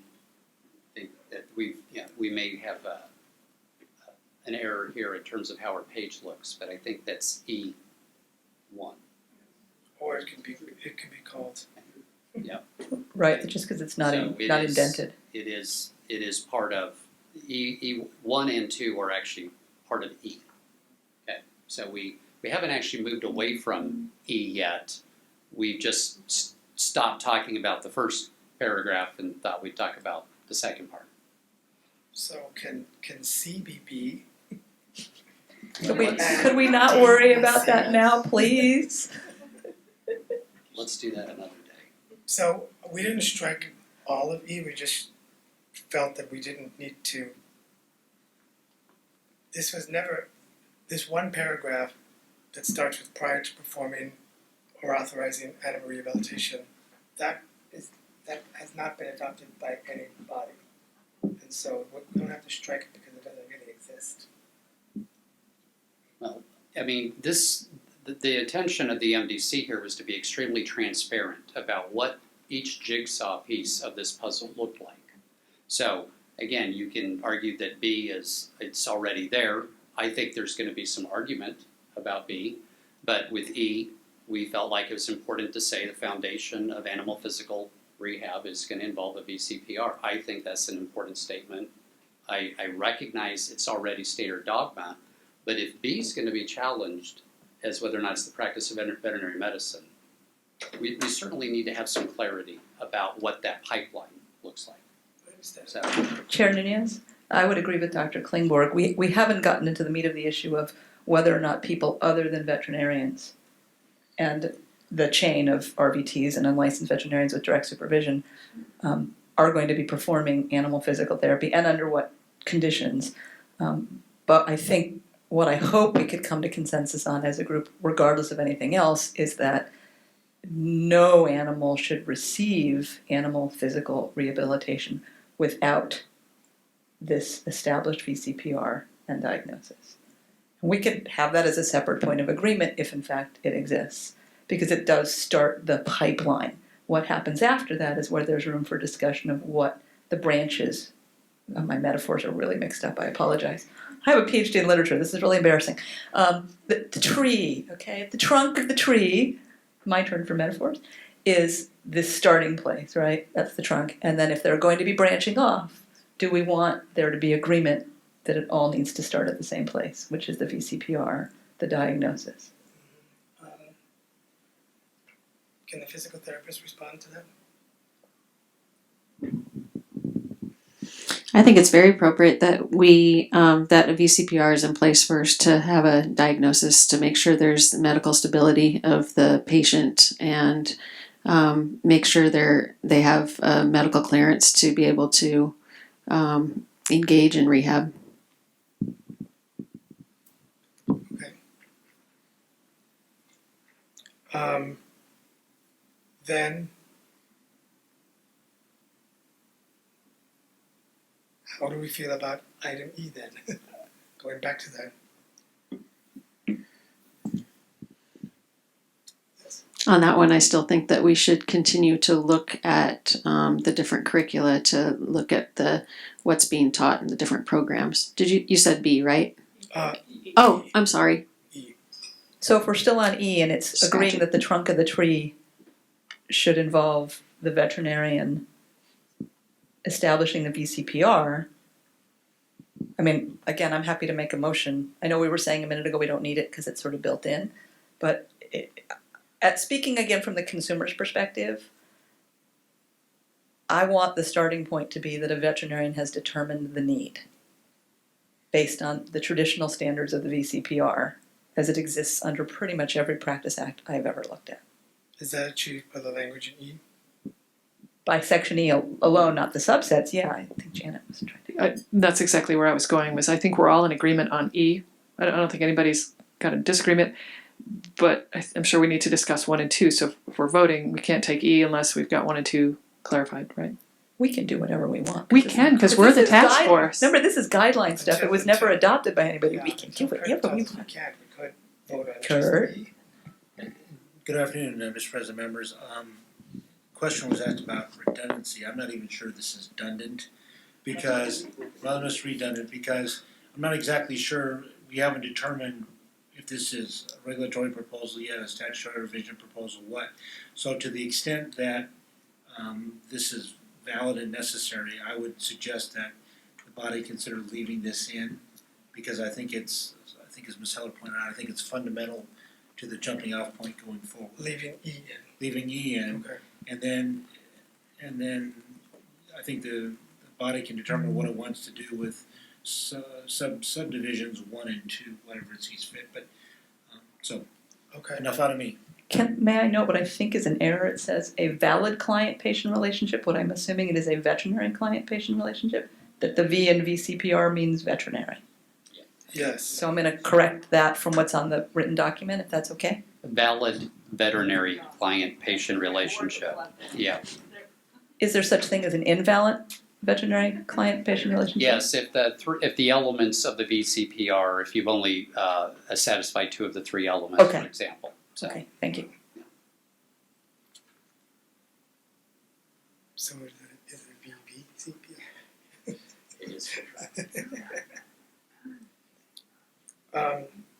Do I hear a motion? Well, I don't know, I get the feeling that folks wanted to discuss 1 and 2, so. But can we do Well- those separately? Well, I think legal counsel just said that we could. Okay, start with E. Yeah. So moved to accept E and not view 1 and 2 as being subsets of E. Seconded? It's been motioned and second. Is there any discussion from task members? Yeah, just, the CPTA, the California Physical Therapy Association, the physical therapists involved in care of animals fully recognizes the value of a collegial relationship with the vet. If a animal owner would come to the therapist directly and say, go to your vet first. You gotta get cleared medically. That's how we make sure the best care of your animal occurs. And then depending on what is the outcome of that, the collegial relationship of working with that animal to the best for the animal's care, can commence it thereafter. But the veterinary definitely needs that veterinary client-patient relationship. Okay. Is a must. Alyssa? Sure, just for technical clarification, you talk about define section 2032.1 and .15, just make sure you define what section you're talking about. Is it business professional or CCR? And another obviously technical, instead of animal rehabilitation, animal physical rehabilitation. I got that one.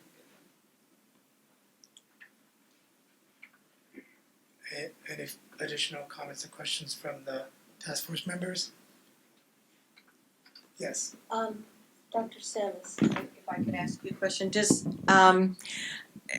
if someone brings their animal to an animal physical therapist for a wellness intervention, would the therapist still recommend VCPR in case, for example, a condition popped up during therapy? Well, that's a second question. Let me answer, I think, what might be the Well, I'm first just one. thinking of a scenario that you might actually want to know from a vet that the animal was physically cleared, Yeah. even for wellness. And so how do I know that the animal's absence of disease or injury until I see a medical practitioner called a veterinarian to do that? So I can't make that call. So they definitely had to go see, get have a vet clarify, clear them, identify the absence of pathology or injury, and then it'd be kind of a more of a wellness kind of mindset in terms of working with that animal. The second scenario. Well, I'm asking mainly because in the public there are a lot of advocates of a safe harbor type of law that would apply to anyone other than a veterinarian, physical therapists, massage, Reiki, whatever. That would possibly have a consumer bringing their animal in for wellness. And what I'm wondering is it the position of well-trained or some organization of animal physical therapists that, yes, it is wise before we do anything, whether it's wellness, and saying, no, I'm not going to treat your injured animal. You go back to the veterinarian first. But I'm saying, if for wellness, would a responsible or is it a sanctioned position that no, you still have to have a checkout by your veterinarian before I'll do wellness physical therapy with your animal? Again, the same answer I just previously gave, that Yeah. I would know the wellness of the animal until they saw a vet and they declared them as well. Okay. Well, I was just asking that because, what if some of my friends ask me, well, what about that safe harbor law? That kind of precludes that, because if you walk into any practitioner, you don't know the wellness of you don't know the physical state of the animal before the practitioner works on them. So these are very interesting times in that we need to make sure that we're not creating unfair competition or barriers to care. Okay, and this is all part of that whole North Carolina dental thing. There has been nothing here in the language that's offered that would suggest for wellness, an animal that is well, that you as an owner cannot take your animal anywhere you want, to have anything you want done by whomever, as long as it is not to treat an injury.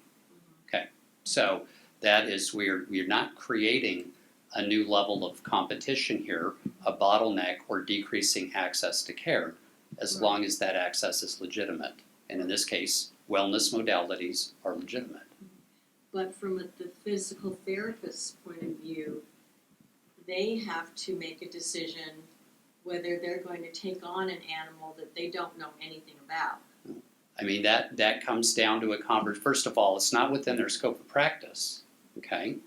But because animals aren't persons as much as we love them. But the reality is this is the same scope of practice discussion that we started the day with, which is you have to have some common sense and some awareness about what you ought and ought not to be doing, whether you're a physical therapist or a veterinarian. And might I add, first of all, we've just talked about the trunk of the tree, right? So the thing have we actually voted on it yet? Okay, so we're still in the middle of this motion, is that the starting point for animal physical rehabilitation, a term I'm now using with great enthusiasm, has to start with the veterinarian.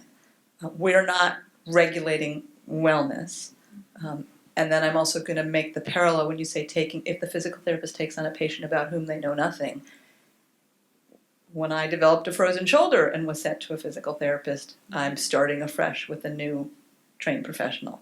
So that's the nature of the business when you go to somebody new, and what the medical practitioner does is to diagnose and identify the problem, and then the other trained allied professional has the skill to deal with it. But at a certain point, every patient is new to every practitioner. And Anne Marie's next. Again, I'll remind task force members not to speak until recognized.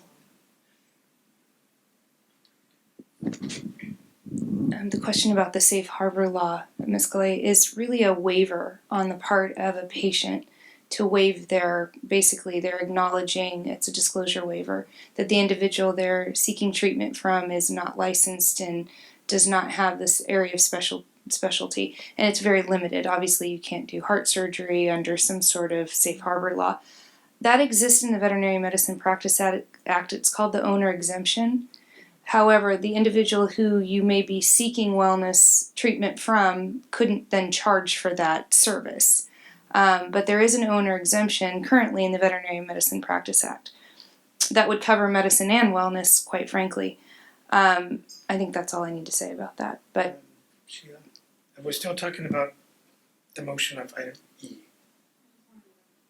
Comment. Carrie Ann, I think the piece that might be missing for you is that for professionals and paraprofessionals, there's an ethical guideline that we all have to go by. And one is to stay within our scope of practice. For me as a paraprofessional, if somebody comes to me and says that their animal just had an injury, can I work with them? I send them to a vet immediately. I turn down 2 or 3 clients a week because of that. So conversely, if an animal or a person presented themselves to a physical therapist, their ethical guidelines would require them, if they found an injury or there was a contraindication for physical therapy, that they were referred to a medical professional. So there's that piece. Any further comments or questions from the task force members? Any questions or comments from members of the public? Then we will call roll for vote. Nunez, Aye. Heller, Aye. Klingborg, Aye. Atlas, Aye. Gregory, Aye. Hegler, Aye. Holland, Aye. Schlatter, Sims, Aye. Troy, Van Dyke, Chow, Aye. Barr, Billington, Aye. Calais, Yes. Fenstermaker, Aye. and Silva. Waldman, aye. Waldman. I think you need the other agenda, the one that is up on the website that was not circulated by email, because her name is on the other one. Oh, well, I've added it, but it's just my eyes at the getting closer to the end of the day. My apologies. So the veterinarian who established this valid veterinary client-patient relationship may authorize treatment by an RVT or an unlicensed veterinary assistant. This, yes. Shala has an issue with that. There's no requirement here that the RVT or unlicensed veterinary assistant is trained in APR. That is correct. Okay, I don't like that. Okay, so if I may weigh in, we live in a world in the veterinary profession where we make these judgment calls all the time. Who can put in an IV catheter? Who can hold an animal for x-rays? Who can assist me in surgery? And there are many, many things that our assistants do that are highly technical. So physical therapy or animal physical rehabilitation may be one of those things, but it's not the only thing. We do not create other levels of certification for somebody to assist me in surgery or anything else that we do. So it strikes me as peculiar that suddenly now we would create this. Veterinarians understand we hold the liability. If we have said that my assistant, whomever she is, may help me, and it goes south, that's completely on me. So these extra levels of certification don't actually do anything to help reduce liability. The liability is 100% the veterinarians no matter what. I'm not concerned about liability as much as I'm concerned about effective treatment. So if somebody not trained is contracted to do physical therapy on the animal and they don't know what that consists of, they don't know about positioning, they don't know how many reps are or sets are appropriate, or to not angle a dog for up when they have a low back problem, then it's more than a liability issue. You're not helping the animal and you're putting them at risk. Why even go there? So why not build in language that assures that if you're referring to somebody for physical therapy, that that person's qualified to do physical therapy? Just because you have a vet tech who had vet tech training who's qualified to assist you in surgery, that doesn't mean that they're qualified to do physical therapy. It's a very specialized field with a lot of training. It's not just an extra level of certification. Okay, well, This is Kristen Higler. I was just going to say, as a veterinary technician, I hold the life of an animal in my hands with anesthesia, which is much, much more detrimental than performing physical rehabilitation. And there are programs that do provide education for that, and also, our proposed Veterinary Technician Specialty Academy, which will hopefully be recognized by NAVTA in the next several months. So there are avenues for training for veterinary technicians to provide appropriate level of skill. I understand that, but there's nothing in here that requires that the veterinary technician that's performing that particular activity has the training. That's my problem with this. Maybe I can help you with that a little, Shalab. In my practice, I have 7 RVTs, and they all have specialized training, not necessarily formal training, not necessarily like this woman who's extremely well trained in anesthesia, in dental extractions, in placing jugular catheters, in doing some of our rehabilitation therapies.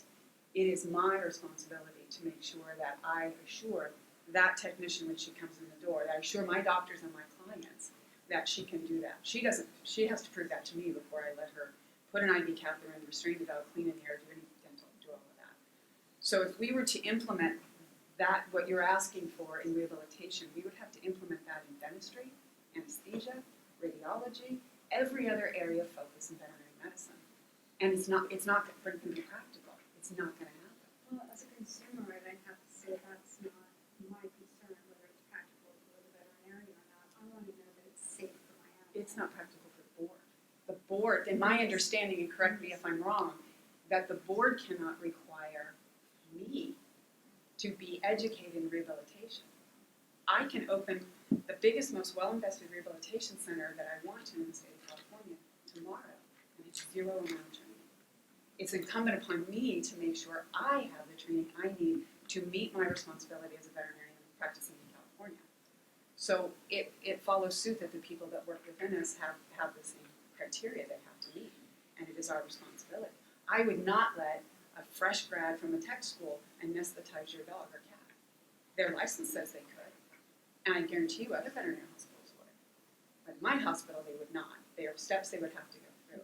I consider my rehabilitation trained staff to be as critical as my anesthesia trained staff, absolutely, but I don't have any requirements that say they can do IV anesthesia, they can do gas anesthesia, they can do CPR.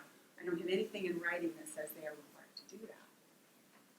So again, I'll just say, as a consumer, I prefer to know that when I bring my animal to a practitioner, that they are actually trained in the modality for which I'm bringing them. Absolutely. And I understand what you're saying, and I'm saying as a consumer, I don't really care. What I care about is my animal is going to somebody who's trained in that modality, and that's it. I agree with you. That's Okay. my point. Okay. And that's not written in here, and that's my concern, and that's why I'm bringing it up. Okay. For a second, I'm an equine practitioner, so I'm gonna speak to the training perspective from two perspectives. One is that I've worked with a physical therapist in my area for a very long time, and she consistently gives owners instructions to use modalities on their own animals. So I know that I don't know if that happens in the human world or not, that they would go home with a microcurrent machine to get microcurrent therapy, multiple times during the day. It's you can look at it from, it's an extension then that they would be treating their animals in the same way, that was prescribed with my okay or whatever, term you want to put on it. So I feel like it's not that much of a stretch to go from, owner treating their animal to unlicensed veterinary technician that's under my supervision treating an animal. I think that's, there's still that somebody has trained that person in how to use the modality, and they're using it in the way that it has been instructed and such. It's sort of the way that I would look at it. So yeah, I understand what you're saying. A microcurrent machine is very specific. Yeah. Put it on here, turn it on here, it's on the microphone. You put it on, you attach it, you set the two little settings, and you time it, and then it comes off. Sure. And Same with laser. Same with laser, exactly. But physical therapy, rehabilitation, exercise therapy is a little different. There's many more moving parts. So I think just saying, well, for this particular condition, it's not so protocol based. It can be. I'm gonna go to. Thank you. Okay. Chair Nunez, thank you. I'll go over here. I mean, we're getting into the meat of some of this stuff here, which is that it is certainly true that under the current Veterinary Practice Act, veterinarians have broad latitude to practice so much stuff, and it's not necessarily enumerated.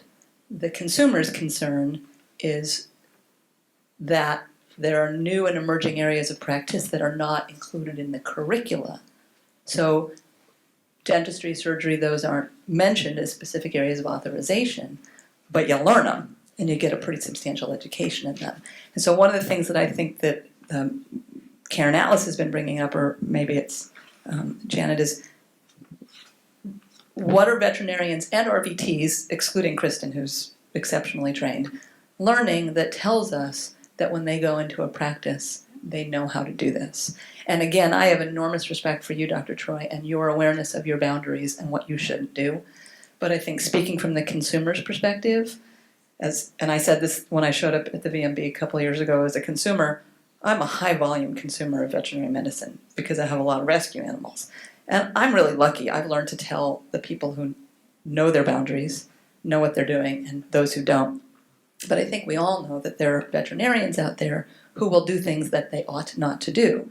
And if we're entering into an area of expertise that is not currently in the curriculum, or in only very small ways, they may not even have the training to do it. I mean, if someone who does a surgery rotation does surgery and screws it up, the onus is on them, as is the liability. But at least we as a board have ensured that their license reflects the fact that they had that training. So as a board member representing the public, that's where I'm interested in. And that's where I'd like us maybe to step back and talk about, what do people learn in vet school? What do they learn in RVT programs? I know that when I had my first TPLO dog, my roommate at the time was a registered vet tech doing surgery as a specialty. She said, I haven't got a clue about what to tell you about physical therapy. I can show you range of motion, and that's it.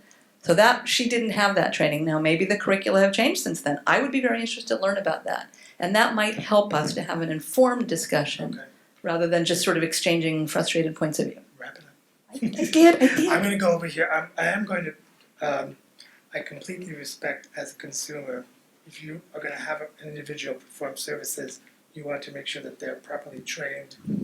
And then you follow up that statement saying, I don't care how you achieve that. One thing to consider that it's going to result in a higher price for the consumer to have all these people required to have these certifications. And it might limit the ability of people to have these services performed if it's gonna result in a higher price. That's a potential outcome of that line of reasoning. Turn this on. One of the reasons we're here is because the board has decided that certain people are unqualified to perform any kind of physical rehabilitation. So what you're saying in here is that a veterinarian is qualified to do this particular modality, whether they're trained in it or not, whereas other people who are trained in it are not qualified to do it. Okay. And that's why we're here. Okay. There was some hands raised over here. Go ahead, Karen. I'll post. Oh no, I was actually just going to echo Dr. Heller and Shalasa. Okay, Dr. Klingenborg. Well, yeah, I would like to also, and it's well, I've forgotten my point in the discussion, but I really do agree that a veterinarian that is maybe your corner veterinarian, there's really no. We're not talking about Dr. Troy here. You are a specialist, and like Ms. Heller said, so many people will try to do things that they should not be doing, and as a consumer, that really bothers me. So, Two things. One is that the Veterinary Medical Board says we're licensed. They don't necessarily say we're qualified. It's up to us then to determine that. But the other thing is 100% of the states in this nation allow veterinarians, once they graduate and are licensed, to perform animal physical rehab without any additional certification. Even those states that have carved out exceptions for physical therapists or RVTs, all of them say veterinarians, once they're licensed, can provide these services. It is incumbent upon the veterinarian to see that they are qualified. So I get what you would like as a consumer, but it really would end up applying to every other facet of our practice. And we do get complaints, we do get sued, we do have liability, and we certainly are affected by animal harm. We are one-on-one with clients. We don't have a whole cadre of nurses and practitioners and PAs and whatnot in between us. We're right there one-on-one with them. So we are aware if we have not practiced well. Going around this way. Back over here. at this point, I would just say I think the statute needs to be changed. The Practice Act needs to be changed. As people value their animals more and more, I think that veterinary medicine has to approach human medicine in that sense. That one would never expect an internist to be able to practice heart surgery or brain surgery, right? I think it's time for some sort of modification to the statute. I think you're making the assumption that all veterinarians are out there doing rehab. That's not true. What Dr. Klingborg's saying is if it's beyond what he thinks is his scope to treat the patient, there are plenty of veterinarians, just like Dr. Waldman and Dr. Troy in many parts of California, who are offering specialty rehab services. A veterinarian who could lose their license, I mean literally lose their license if they do something wrong, knows better than to do something out of their scope. And so there's all these resources. It is going toward specialty. A lot of that is happening in veterinary medicine in all types of modalities. So I think you're generalizing that every veterinarian in every city is doing this. They're not. No, I'm really not. And I'm not under the impression that every veterinarian is practicing any kind of rehab. I'm responding to what this says. And I'm responding to what this implies. So what it implies is that any vet or any RVT can perform rehab, whether they're trained in it or not. And sorry. I'm just responding to what this says.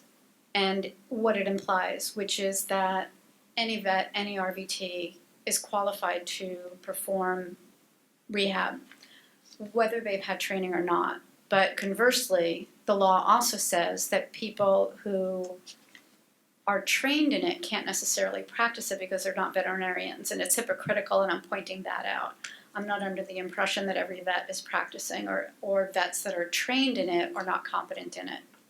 I'm just saying, as a consumer, the way this is written, it seems very hypocritical, and it's very one-sided, and I think it doesn't really serve the public. I think the wording in it needs to be changed. Dr. Van Dyke and Dr. Troy. Yes, there are veterinarians out there who are practicing rehabilitation with no training. And they've maybe done a weekend laser course offered by one of the many companies selling equipment. And then they call themselves a rehab center, and they offer services that are not rehabilitation at all and that are harming patients. So I do think there is an area where the board has to be cognizant of the pitfalls of this field, being done by people who have not had any background in veterinary school or a tiny bit. And a little bit of knowledge is a dangerous thing. So they come out, they buy a laser, they take a weekend course, they're rehab therapists, and they're putting a sign up front. And that's, I think, what you're trying to prevent against. Yeah. Well, I think what Dr. Van Dyke has said is true, but I think that's true in all parts of veterinary medicine. I could recite to you off the record multiple issues that have been brought to my attention of poor quality veterinary care in my community that had nothing to do with rehab, that had to do with dentistry, that had to do with surgery, that had to do with medicine. So I don't doubt what you're saying at all. I think that we have to treat rehabilitation as another part of veterinary medicine. And if we don't require certain certifications to be documented, or I don't remove carnasal teeth, I will do single-rooted extractions. That's the extent of my comfort level. I have an associate doctor who is highly trained in doing dental extractions through her own choice, not through any requirement, and any one of you would love to have your dog's work done by her hands.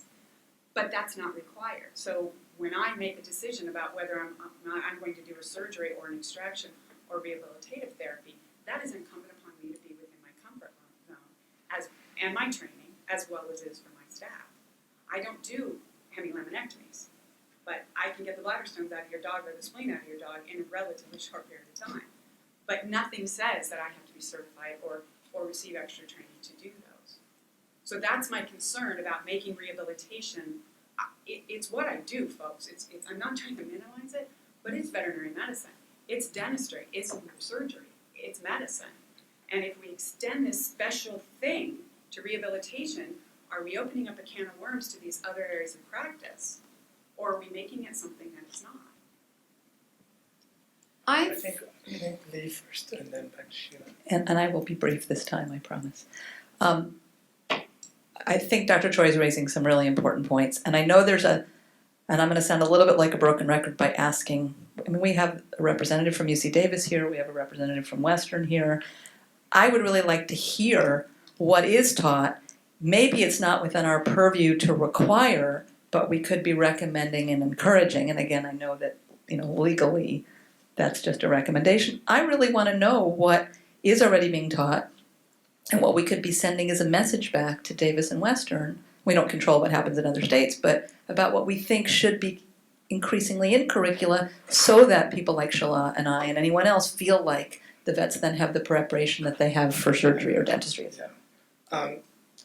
Before I move back to Sheila, just to kind of try to go back to our agenda, are your concerns addressed by number 2, where it says that the veterinarian shall determine the appropriate level of, well, maybe it couldn't be, because, No. Okay, never mind.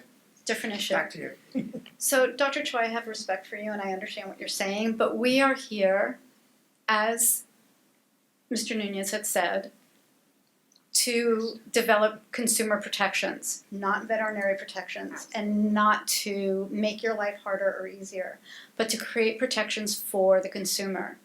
My point as a consumer is that this Section E is not protecting the consumer. It's actually doing the opposite. So whether it makes life harder for the veterinarians or it starts parsing out their practice, I'm sorry about that, but my concern is my pet safety. And most consumers don't have the education to ask the right questions. And they just go in willingly believing that their veterinarian has the ability to do what the veterinarian says they can do. And for that reason, we have to develop consumer protections and make sure that if a veterinarian is going to say that they can practice rehab, they're actually trained in the modality and can do it properly. Then is what you're proposing a limited licensure?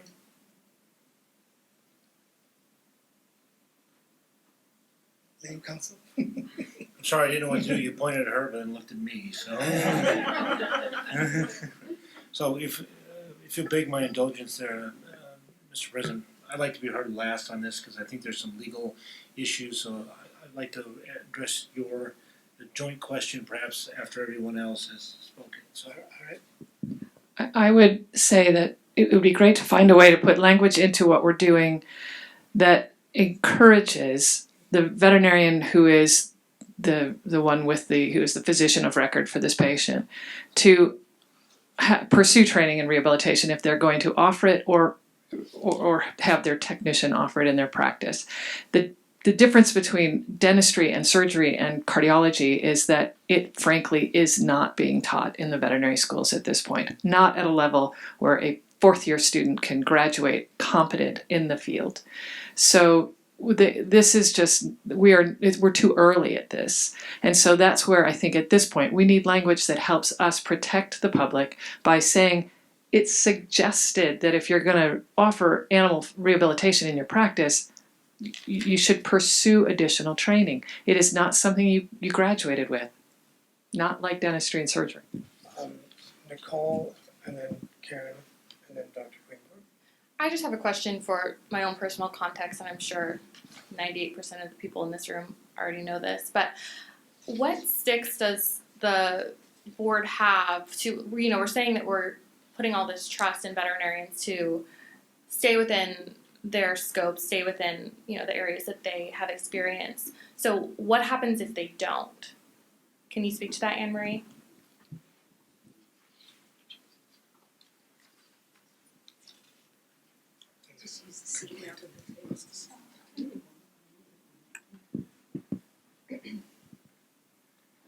So this is not unique to veterinary medicine. And I come from the human world side, so I can speak to some of that experience as well. Statutes are written so that if a professional licensee engages in practice that they're not competent to perform or that they don't have the expertise, it's a disciplinary action. In fact, Section 4883 of the Business and Profession Code, subsection G, outlines unprofessional conduct. But even further from that, there is another subsection I that says fraud, deception, negligence, or incompetence in the practice of veterinary medicine is defined as an act that could, result in suspension, revocation, or some sort of punitive action on the part of the board. There are far more invasive procedures within the scope of practice of veterinary medicine. Whereas if you were going to require veterinarians to hold specialty certifications, like in the human world, some physicians, the definition of a physician is a physician and surgeon. However, not all physicians, as you all know, perform surgery. Some general practitioners never do surgery, but they're licensed to do surgery. So this isn't unique. The only thing that's unique here is that veterinary medicine doesn't have several allied health professions within that large umbrella. So, if you were going to go down that road, you might see several other license types within veterinary medicine. But I would caution that if we're looking at rehab, and we look at this from a consumer protection standpoint, there are other extremely invasive things that a veterinarian can do today that don't require a specialty license or additional certifications. So it seems a little out of place at this point. I would also, just to speak to Nicole, besides the unprofessional conduct, deception, fraud, negligence, incompetence, are all areas of the law that we discipline if there's consumer harm. There's also other remedies. There's citation and fine, there's cease and desist. So there's several remedies that are before the board. Now that's a very reactive approach to this issue, right? And we talk about, I know that for myself, what I'm challenged with all the time is, okay, Ms. Delmanayo, show us the harm. Why are we doing this? What are the statistics surrounding, patient harm, consumer complaints? That's not always why you regulate. That doesn't have to be the impetus for every initiative. If we know there's emerging trends, if we know there's emerging practices in the field, we, as a consumer protection agency, have an obligation to at least hear those concerns and to approach them, in a judicious manner. So to suggest that we do a specialty certification for animal rehab, but not cardiology, or not other invasive procedures where you're, what they would call in human medicine, penetrating a bodily orifice. I would wonder if that would be something that would be approached as, well, why here and not everywhere else?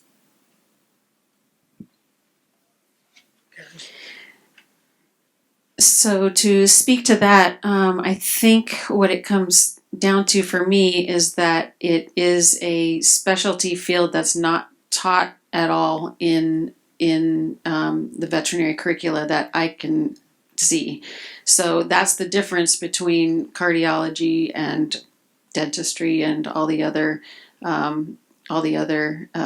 specialties that you mentioned, because those are offered and folks are able to get that education. But in the current state where things are now, animal rehabilitation is not covered, and so it would just be, I think, important for the consumer protection standpoint that the consumers can at least feel comfortable knowing that their practitioner has been trained, or even, trained in it and has been tested in it and has shown some sort of competency in it. Because harm can be done on an animal with rehabilitation techniques if done improperly. And so if there is training and subsequent testing exams to demonstrate competency, and maybe there's questions on the board exams for veterinarians, and so then that would make sense, and maybe there's exam questions on, the veterinary schools. I'd love to hear from UC Davis and Western universities about their, if there's any competency in that area, because I think that that's a piece that's important for consumer protection. And if there's a way for consumers to be able to be comfortable and or have a list of professionals that have demonstrated this competency, then that would assure them that people have been trained and are safe to do so. Oh, and one other thing, and I believe maybe Mr. Kaiser can speak to this, but in the Physical Therapy Practice Act, there are there's a subset for specialty practice for EMG certification. So it wouldn't be necessarily new to the regulatory boards to be able to require different certifications within a licensure. Like I can't go and do EMG, but if I went and got certification in it, then I could as a physical therapist. But since I haven't been trained in it, I wouldn't be competent in it, and it would be illegal for me to do so. So it wouldn't be out of the ordinary to be able to create some sort of regulation to require it. Okay, so Dr. Klingberg, and then I'm gonna let Dr. Klingberg speak first, and then I'm gonna call you. So let me work backwards for a minute about what we can do right now as practitioners. Here's a couple of books. This one's just hot off the press. It's an entry-level introduction to physical therapy and rehabilitation with the intent of allowing readers to rapidly learn and implement the techniques provided. Reviewed in the AVMA Journal March of this year. Here's another one. Both of them have some video as well. I realize that animal physical rehab is a tactile skill.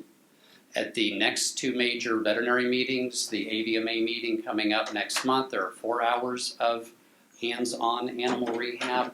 At the month after that, in August, Central Veterinary Conference, there are 7 hours of animal rehab.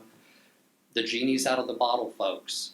And one of the things, we've been doing this long enough that there's been a question about testing. AVMA has in their essential skills list that RVTs be taught. Physical therapy, hydrotherapy, postoperative, orthopedic, neurologic, and recumbent patient therapy.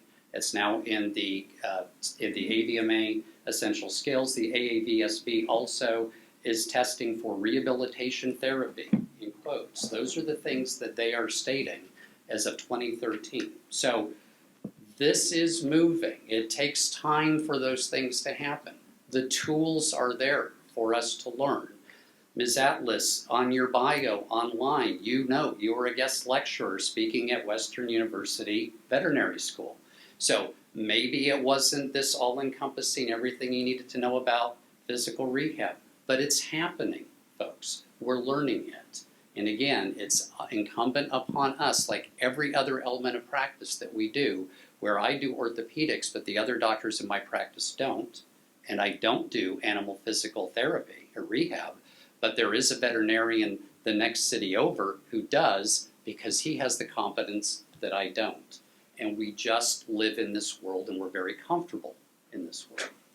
We're getting the education, both in school, still fledgling, but it's happening, and the opportunities are there after school as well. Real quick response. Just real quick responses. The programs or the course opportunities that you spoke of, first of all, aren't mandatory, and they are not. I think that things could be cleared up if we can show that veterinarians are tested on these topics, and that would instead of saying that they could take a course here or there without having to actually demonstrate competency, having testing for those would be able to demonstrate competency. And certainly the course that, it wasn't a course, it was a lecture that just described what physical rehab was that I gave at Western. So it said nothing about getting into the, making anyone competent in any means. And then in the accreditation CVTEA that you were talking about with the veterinary technology student, the essential and recommended skills list, I noticed that the physical therapy part that you referred to are not actually required lists. They're just a recommended skill list. And so it's just a recommendation by this organization and not actually a requirement by this organization. That's a great point. I may be able at the next meeting. I'm involved with the focus group with the National Board of Veterinary Medical Examiners, because the actual test that veterinarians take to get their license is always changing, and they're in the process of doing what's called a practice analysis survey that actually determines which questions are going to be asked. And I can find out probably at the next meeting if there's questions on physical therapy, and if so, how many, what percentage, and maybe even some examples of the questions asked. So that's a really good point. I'm going to go. Unfortunately, the Western representative had to leave, but the Davis representative is still with us, and then we'll swing back around this way. Yeah, first of all, I'd like to echo that we do recognize that there's a lack in actually all fields of veterinary medicines that we teach, and things are changing. As far as at UC Davis, it may looks like we don't teach a lot of physical rehabilitation on our curriculum, but actually it's integrated into all these different streams of educations. And if you look at, so now what UC Davis has been doing is recognizing that there are so many different career streams for the students, so we're doing it in a stream fashion. And in the first 2 years, they have a lot of required tasks that are required courses that need to take. For example, the Vet 433, which I'm in charge of teaching students what are the modalities of fixing fractures.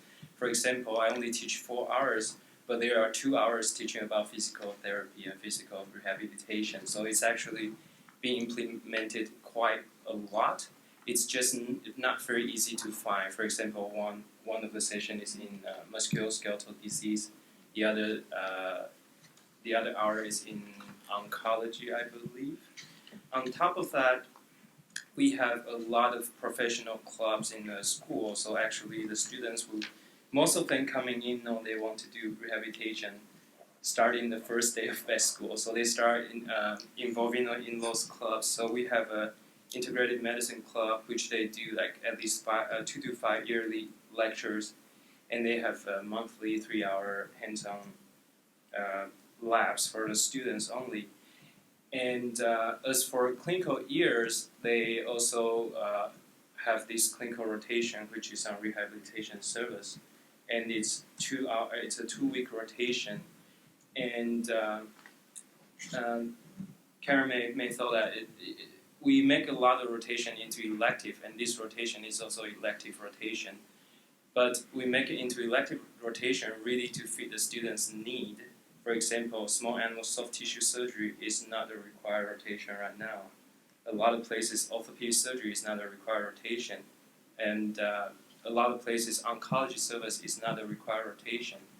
However, the basic need, and what I like to emphasize is that after all, rehabilitation medicine involves diagnosis and treatment of the animals, and a lot of emphasis are diagnosing the problems and make sure they know when not to do something, and that's what we really emphasize on. So for example, a student, they could know that if I have a 4-month-old dog with hip dysplasia, I shouldn't do physical rehabilitation, instead of referring it into a surgical specialist so they can have the surgery done, which the window of surgery is only 2 months. So if they had done a physical rehabilitation in the wrong patient, they will have problems, and that's what they learn, not as much to what modalities they can do, because we, as a profession and educator, realize there will be always new things coming out, but the basics will be the same. Yeah, but I don't know how Western has been doing, but it took a lot of time and effort for UC Davis to change it to the way it is, and I believe it's a trend. We're just a couple of years ahead, and we're still struggling as educators, but so far I think it's been going really well. Here's a copy of their curriculum. Yes, thank you, I would love that.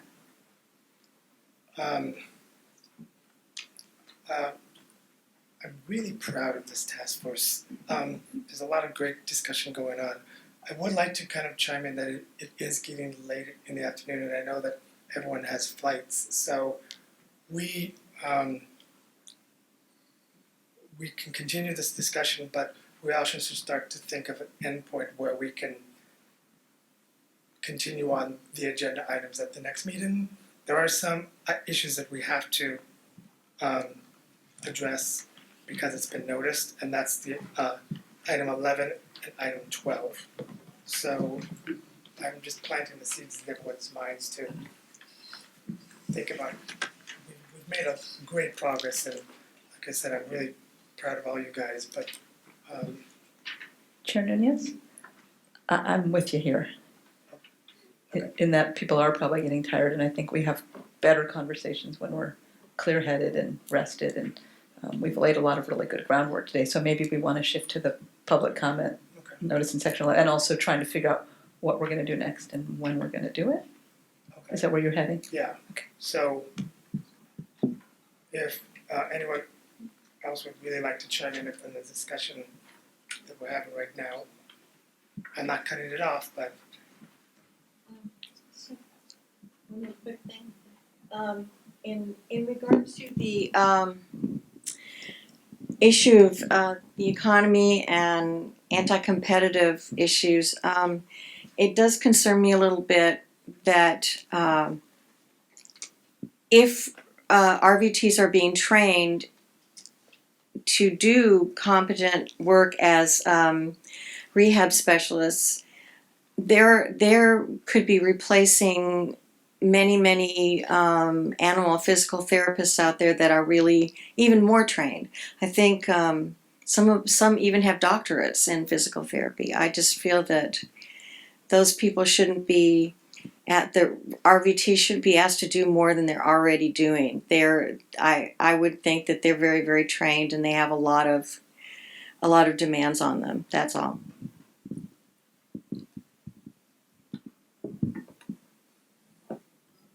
Yes. This is miraculous. This is the longest I've ever gone at a meeting with. I'm sorry. She's much more recognizable than I am. Then I'll recognize you. I know that we aren't getting to the other specifically, I think, agenda number 9, which is level of supervision today. So I won't delve into it, but I do think it's related to several of the last subjects we've been discussing. Something that's been brought up several times is, safety of the pet and therefore the consumer. Who's handling my dog? Are they trained?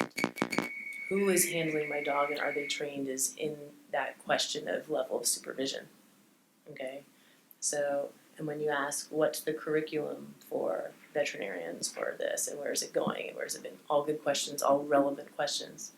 But where is it in all these other stakeholders? Where's the RVT's education? Where's it going? Do physical therapists get educated in animal rehab? They don't. So when we're talking about animal physical therapists, as some of us are referring to them as, they're not animal physical therapists. That doesn't exist.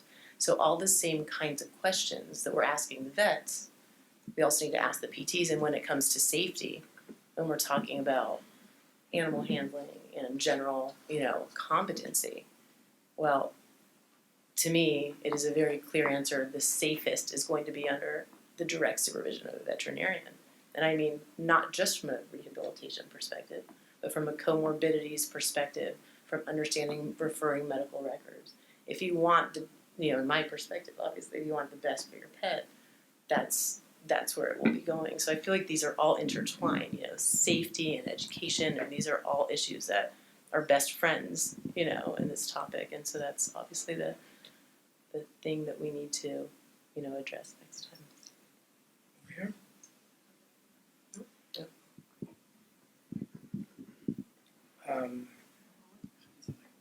Oh,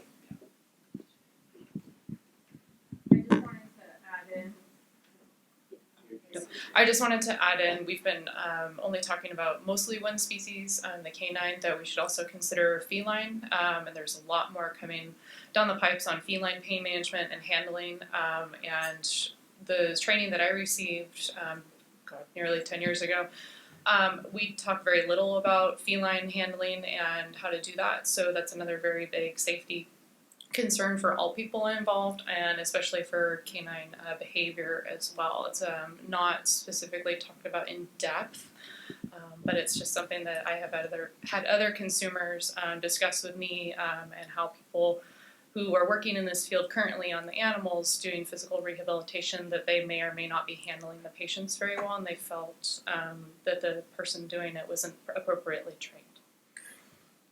Thank you. Dr. Van Dyke, I think. My only comment was in response to Dr. Waldman. If all we're doing is listing topics for next discussion, I think that's great. I think presenting an argument for or against at this point is inappropriate. We just need to put the descriptions on the table. Dr. Sims. Just a real quick comment, and it's not Jen. It's the comment that physical therapists not trained in animal thing is 100% false, 100% true. 100% true in the sense in our entry level physical therapy education that is true, but to show the forthright and how upfront the physical therapy profession has been dealing with this issue is that when there was a proposed regulation to allow physical therapists, period, without any qualifier, to do this service, we were not in favor of that because that would let someone like me does zero, you're right, training in it, but that would have allowed that, and that was not good. We are talking about those physical therapists who have the advanced training and can document and demonstrate the competency from motor skill and a cognitive and from a thinking part allowed to do that. In that sense, it's totally false. That physical therapist is not trained in this, and that's not true. Mr. Chairman, if I could, I'm going to exercise my legal obligation here. We are wandering all over the agenda. Okay, so if we want to in fact defer those things that we haven't got to, let's do that. Let's tackle public comment. That's sort of a fundamental element of every public meeting. And then let's tackle items that are next on the agenda. And then collectively, I think we can defer the vote on what we're going to call this thing, because I never think quite we got there. We also have the E 1 and 2, and we haven't got to F on this document. So at the risk of being, a little bit brusque, and given the time constraints, I suggest we essentially end this discussion here with the consent of the members, tackle 11 and 12, so that'll give us a roadmap of what happens at the next meeting, including the deferred items that we didn't get to, and then public comment on not on the agenda. And then I think with the chair's indulgence to the members, you can adjourn if time is of the essence. Okay, so as we were discussing item 1, there wasn't a motion on the table, so we don't have to vote on that. Do we entertain a motion to? Well, respectfully, I would suggest, since I think time is short, I think you could just defer those things that you haven't gotten to, including this document here. And just hold those in abeyance till we get to the next meeting. Okay, so I can say let's move on to agenda item number 11. Yeah, I don't think we have any motions pending at this point. I think we have several motions withdrawn. I think we had a lot of discussion on E. I don't think there was a motion pending, so I suggest respectfully you just exercise parliamentary privilege, defer those items the next time, tackle 11, 12, and then move on. Okay, so then let's move on to agenda item 11, public comments not on the agenda. Okay, so agenda item. As the executive officer of the Physical Therapy Board, I'd like to commend this committee and their work and what they're doing. As one of your committee members so eloquently put it in the past, that this is undiscovered territory. What you're trying to do is combine 2 practice acts practically. And at the behest of my board president and directive, I make myself accessible to the Veterinary Medical Board in that. And so feel free, please, if there are any questions that I can be helpful with, don't hesitate to ask. Thank you. Any further public comments not on the agenda? Hearing none, moving on to agenda item number 12. Next steps and items for discussion and consideration at the next task force meeting. We don't have a date set yet. I probably can assume it's going to be here. The location will probably be here because we get the room for free. We have left off on agenda item number 7, the scope of practice, and so I propose that we just resume the agenda at 7, move on to 8, 9, and 10, and we can rename them agenda items. Point of whatever they will be. Point of clarification, Chairman Hughes. Following up on Dr. Waldman's point, I think that's obviously the other issue we want to get into is if we're looking at other practitioners who are not licensed veterinarians or RVTs, who would be qualified and what would the qualifications entail? Again, and this brings me back to wanting to learn, since physical therapists are the primary practitioners, we're talking about what they know and how they learn it. The other thing I was thinking, agenda item number 9, we're kind of looking at other practices when we're going over each agenda item. So I'm not sure if when we get to that, there's going to be anything left to talk about. So maybe 9 could be, we already are incorporating agenda item 9 into all of our other agenda items. So it may not have to be its own agenda item. Is everyone in agreement with that? Are we considering this language here that we've been talking about still part of agenda item 7, the MDC, the original MDC proposal? This is language that we have motioned and voted on and adopted. But it's not finalized. It probably will be incorporated into that final recommendations that we present in January. We have been discussing this as part of agenda item 7. Correct. That was the conduit to have this discussion. Now we've moved into a conversation about certification and supervision, which are, other things that are enumerated down here. So I just And- want to see, I kind of want to see how this is going to look next time. We're going to start with this, and Yeah, I agree that the very bottom portion of this may be bleeding into agenda item number 8, because we kind of have technically started to go into agenda item 8. So this may not all fit into agenda item number 7. So If I could just request that we keep the discussion of animal rehabilitation programs in other states on the agenda. We've been touching on bits, but I don't think we've really looked solidly at which models have worked and which ones have had issues.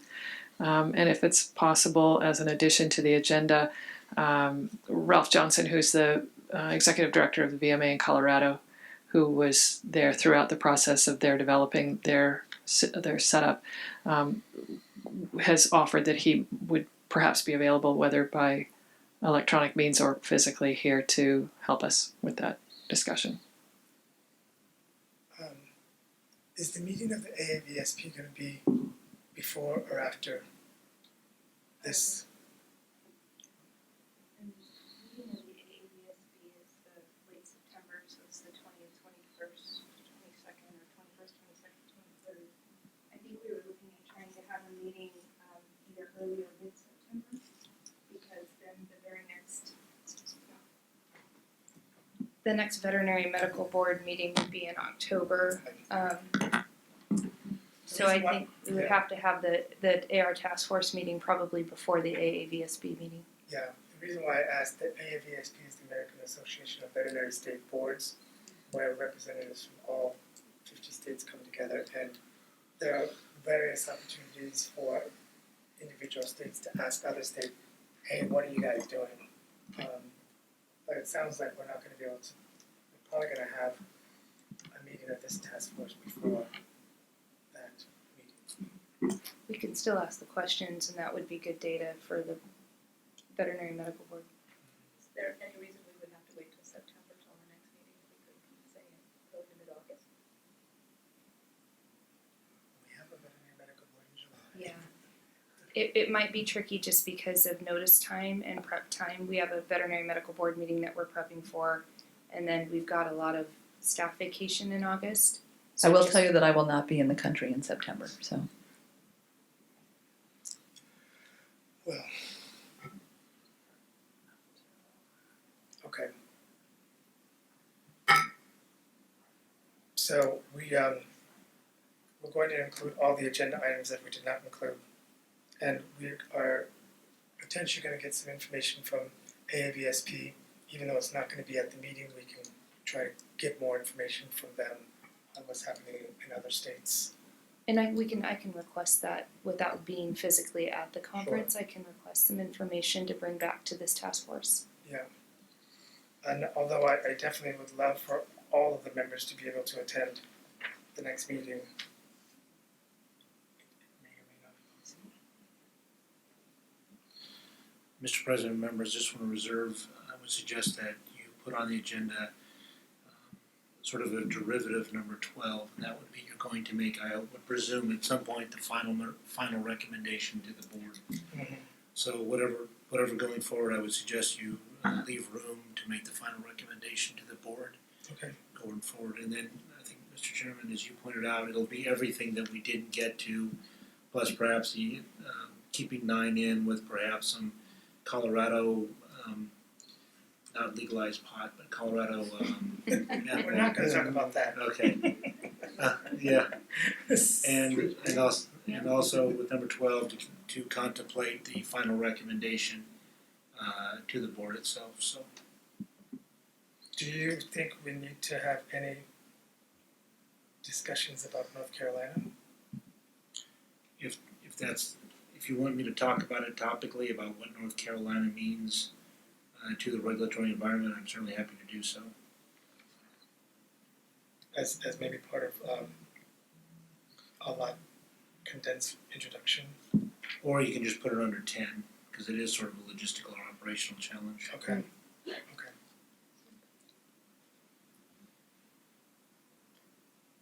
So I would like to reiterate that I'm very proud of every single member of this task force. I learned an awful lot, and I think that we accomplished an awful lot. And I hope you all feel as good about this as I do, because I really do feel good. And having said that, I could entertain a motion to adjourn.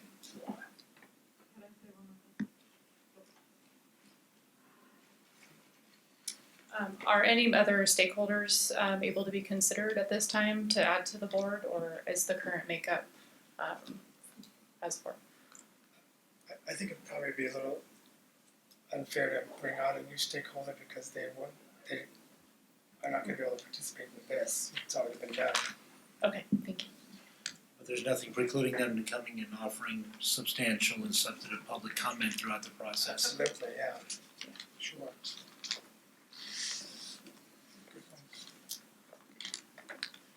Good ideas occasionally, just not at all. Chairperson, would it help if I reviewed the topics for the next meeting just so it's summarized? Okay, we take up the title of the practice itself, we tabled the motion to change the title to Animal Physical Rehabilitation, defer language in the MDC draft document in subsection E1 and 2, we were going to take that up, and the remainder of the language. Pick up the agenda at agenda item 7 from today, remove agenda item 9 for future meeting, and I'm not sure where we were at on that, so. I believe number 9 was gonna stay, although there was a conversation that we sort of. Yeah, we just kind of left I that. think there was a suggestion that we need to take a comprehensive look at that 9, was I mistaken? So we're leaving agenda okay. Add agenda item for final recommendations to the board, and also include under logistical and operational challenges, information on the North Carolina case. Did I miss anything? And that I will get some information from the AAVSB to bring back to the task force.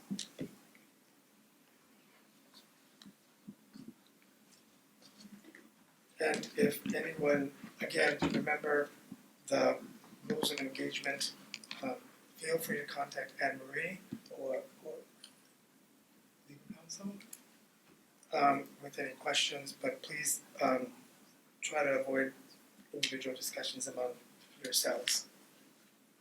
Dr. Nunez? Lee has asked for the curriculum for UC Davis. Can I provide that to her? I don't have a copy for everyone. Do I give it to Anne Marie to share with everyone? Yes. Okay. I'll scan it and I'll send it out to the entire task force. Fabulous. Could we do that for Western too? And maybe the physical, example of physical therapy curriculum? Certainly, as long as it's funneled through Anne Marie and then disseminated to all the members, that's fine. Yes. It's just more operational. So what document will this group produce? Is there gonna be any draft, kind of very, very skeleton draft that we'll get prior to the meeting to look at? You know, I'm trying to think of how I can get best ready for the next meeting and contribute, participate in what the actual black letter recommendations might look like. Or are we all just gonna do it kind of with scratch paper or a projector and wordsmith it? Go ahead, Anne Marie. So similar to today, instead of a background document with the same information, we'll provide a mock-up of the language that we all agreed on and voted on today, the actual scope of practice definition, the motion about the title of the actual practice, and the additional information you requested, which is that from the AAVSB, will come to you before the meeting with the agenda, and it'll be posted on the website. It probably wouldn't be difficult to get information from Western and UC Davis about what they're teaching. Right. It might be a little bit more difficult to get any information from the RBT schools because there's so many of them. But could we potentially get something from there? Some of them?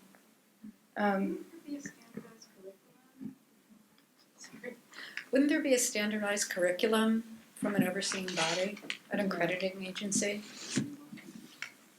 No? Not for the RBTs? Well, I can speak as a representative from Carfton. I teach at Foothill College in the vet tech program, and there really isn't anything, but I can look to see if by chance there are some alternative or elective classes. That would be great. Chair Nunez, are you ready to entertain a motion to adjourn? I'm ready to entertain that motion. Then I move that we adjourn. Second. Motion. We stand adjourned. Those things are generally unanimous.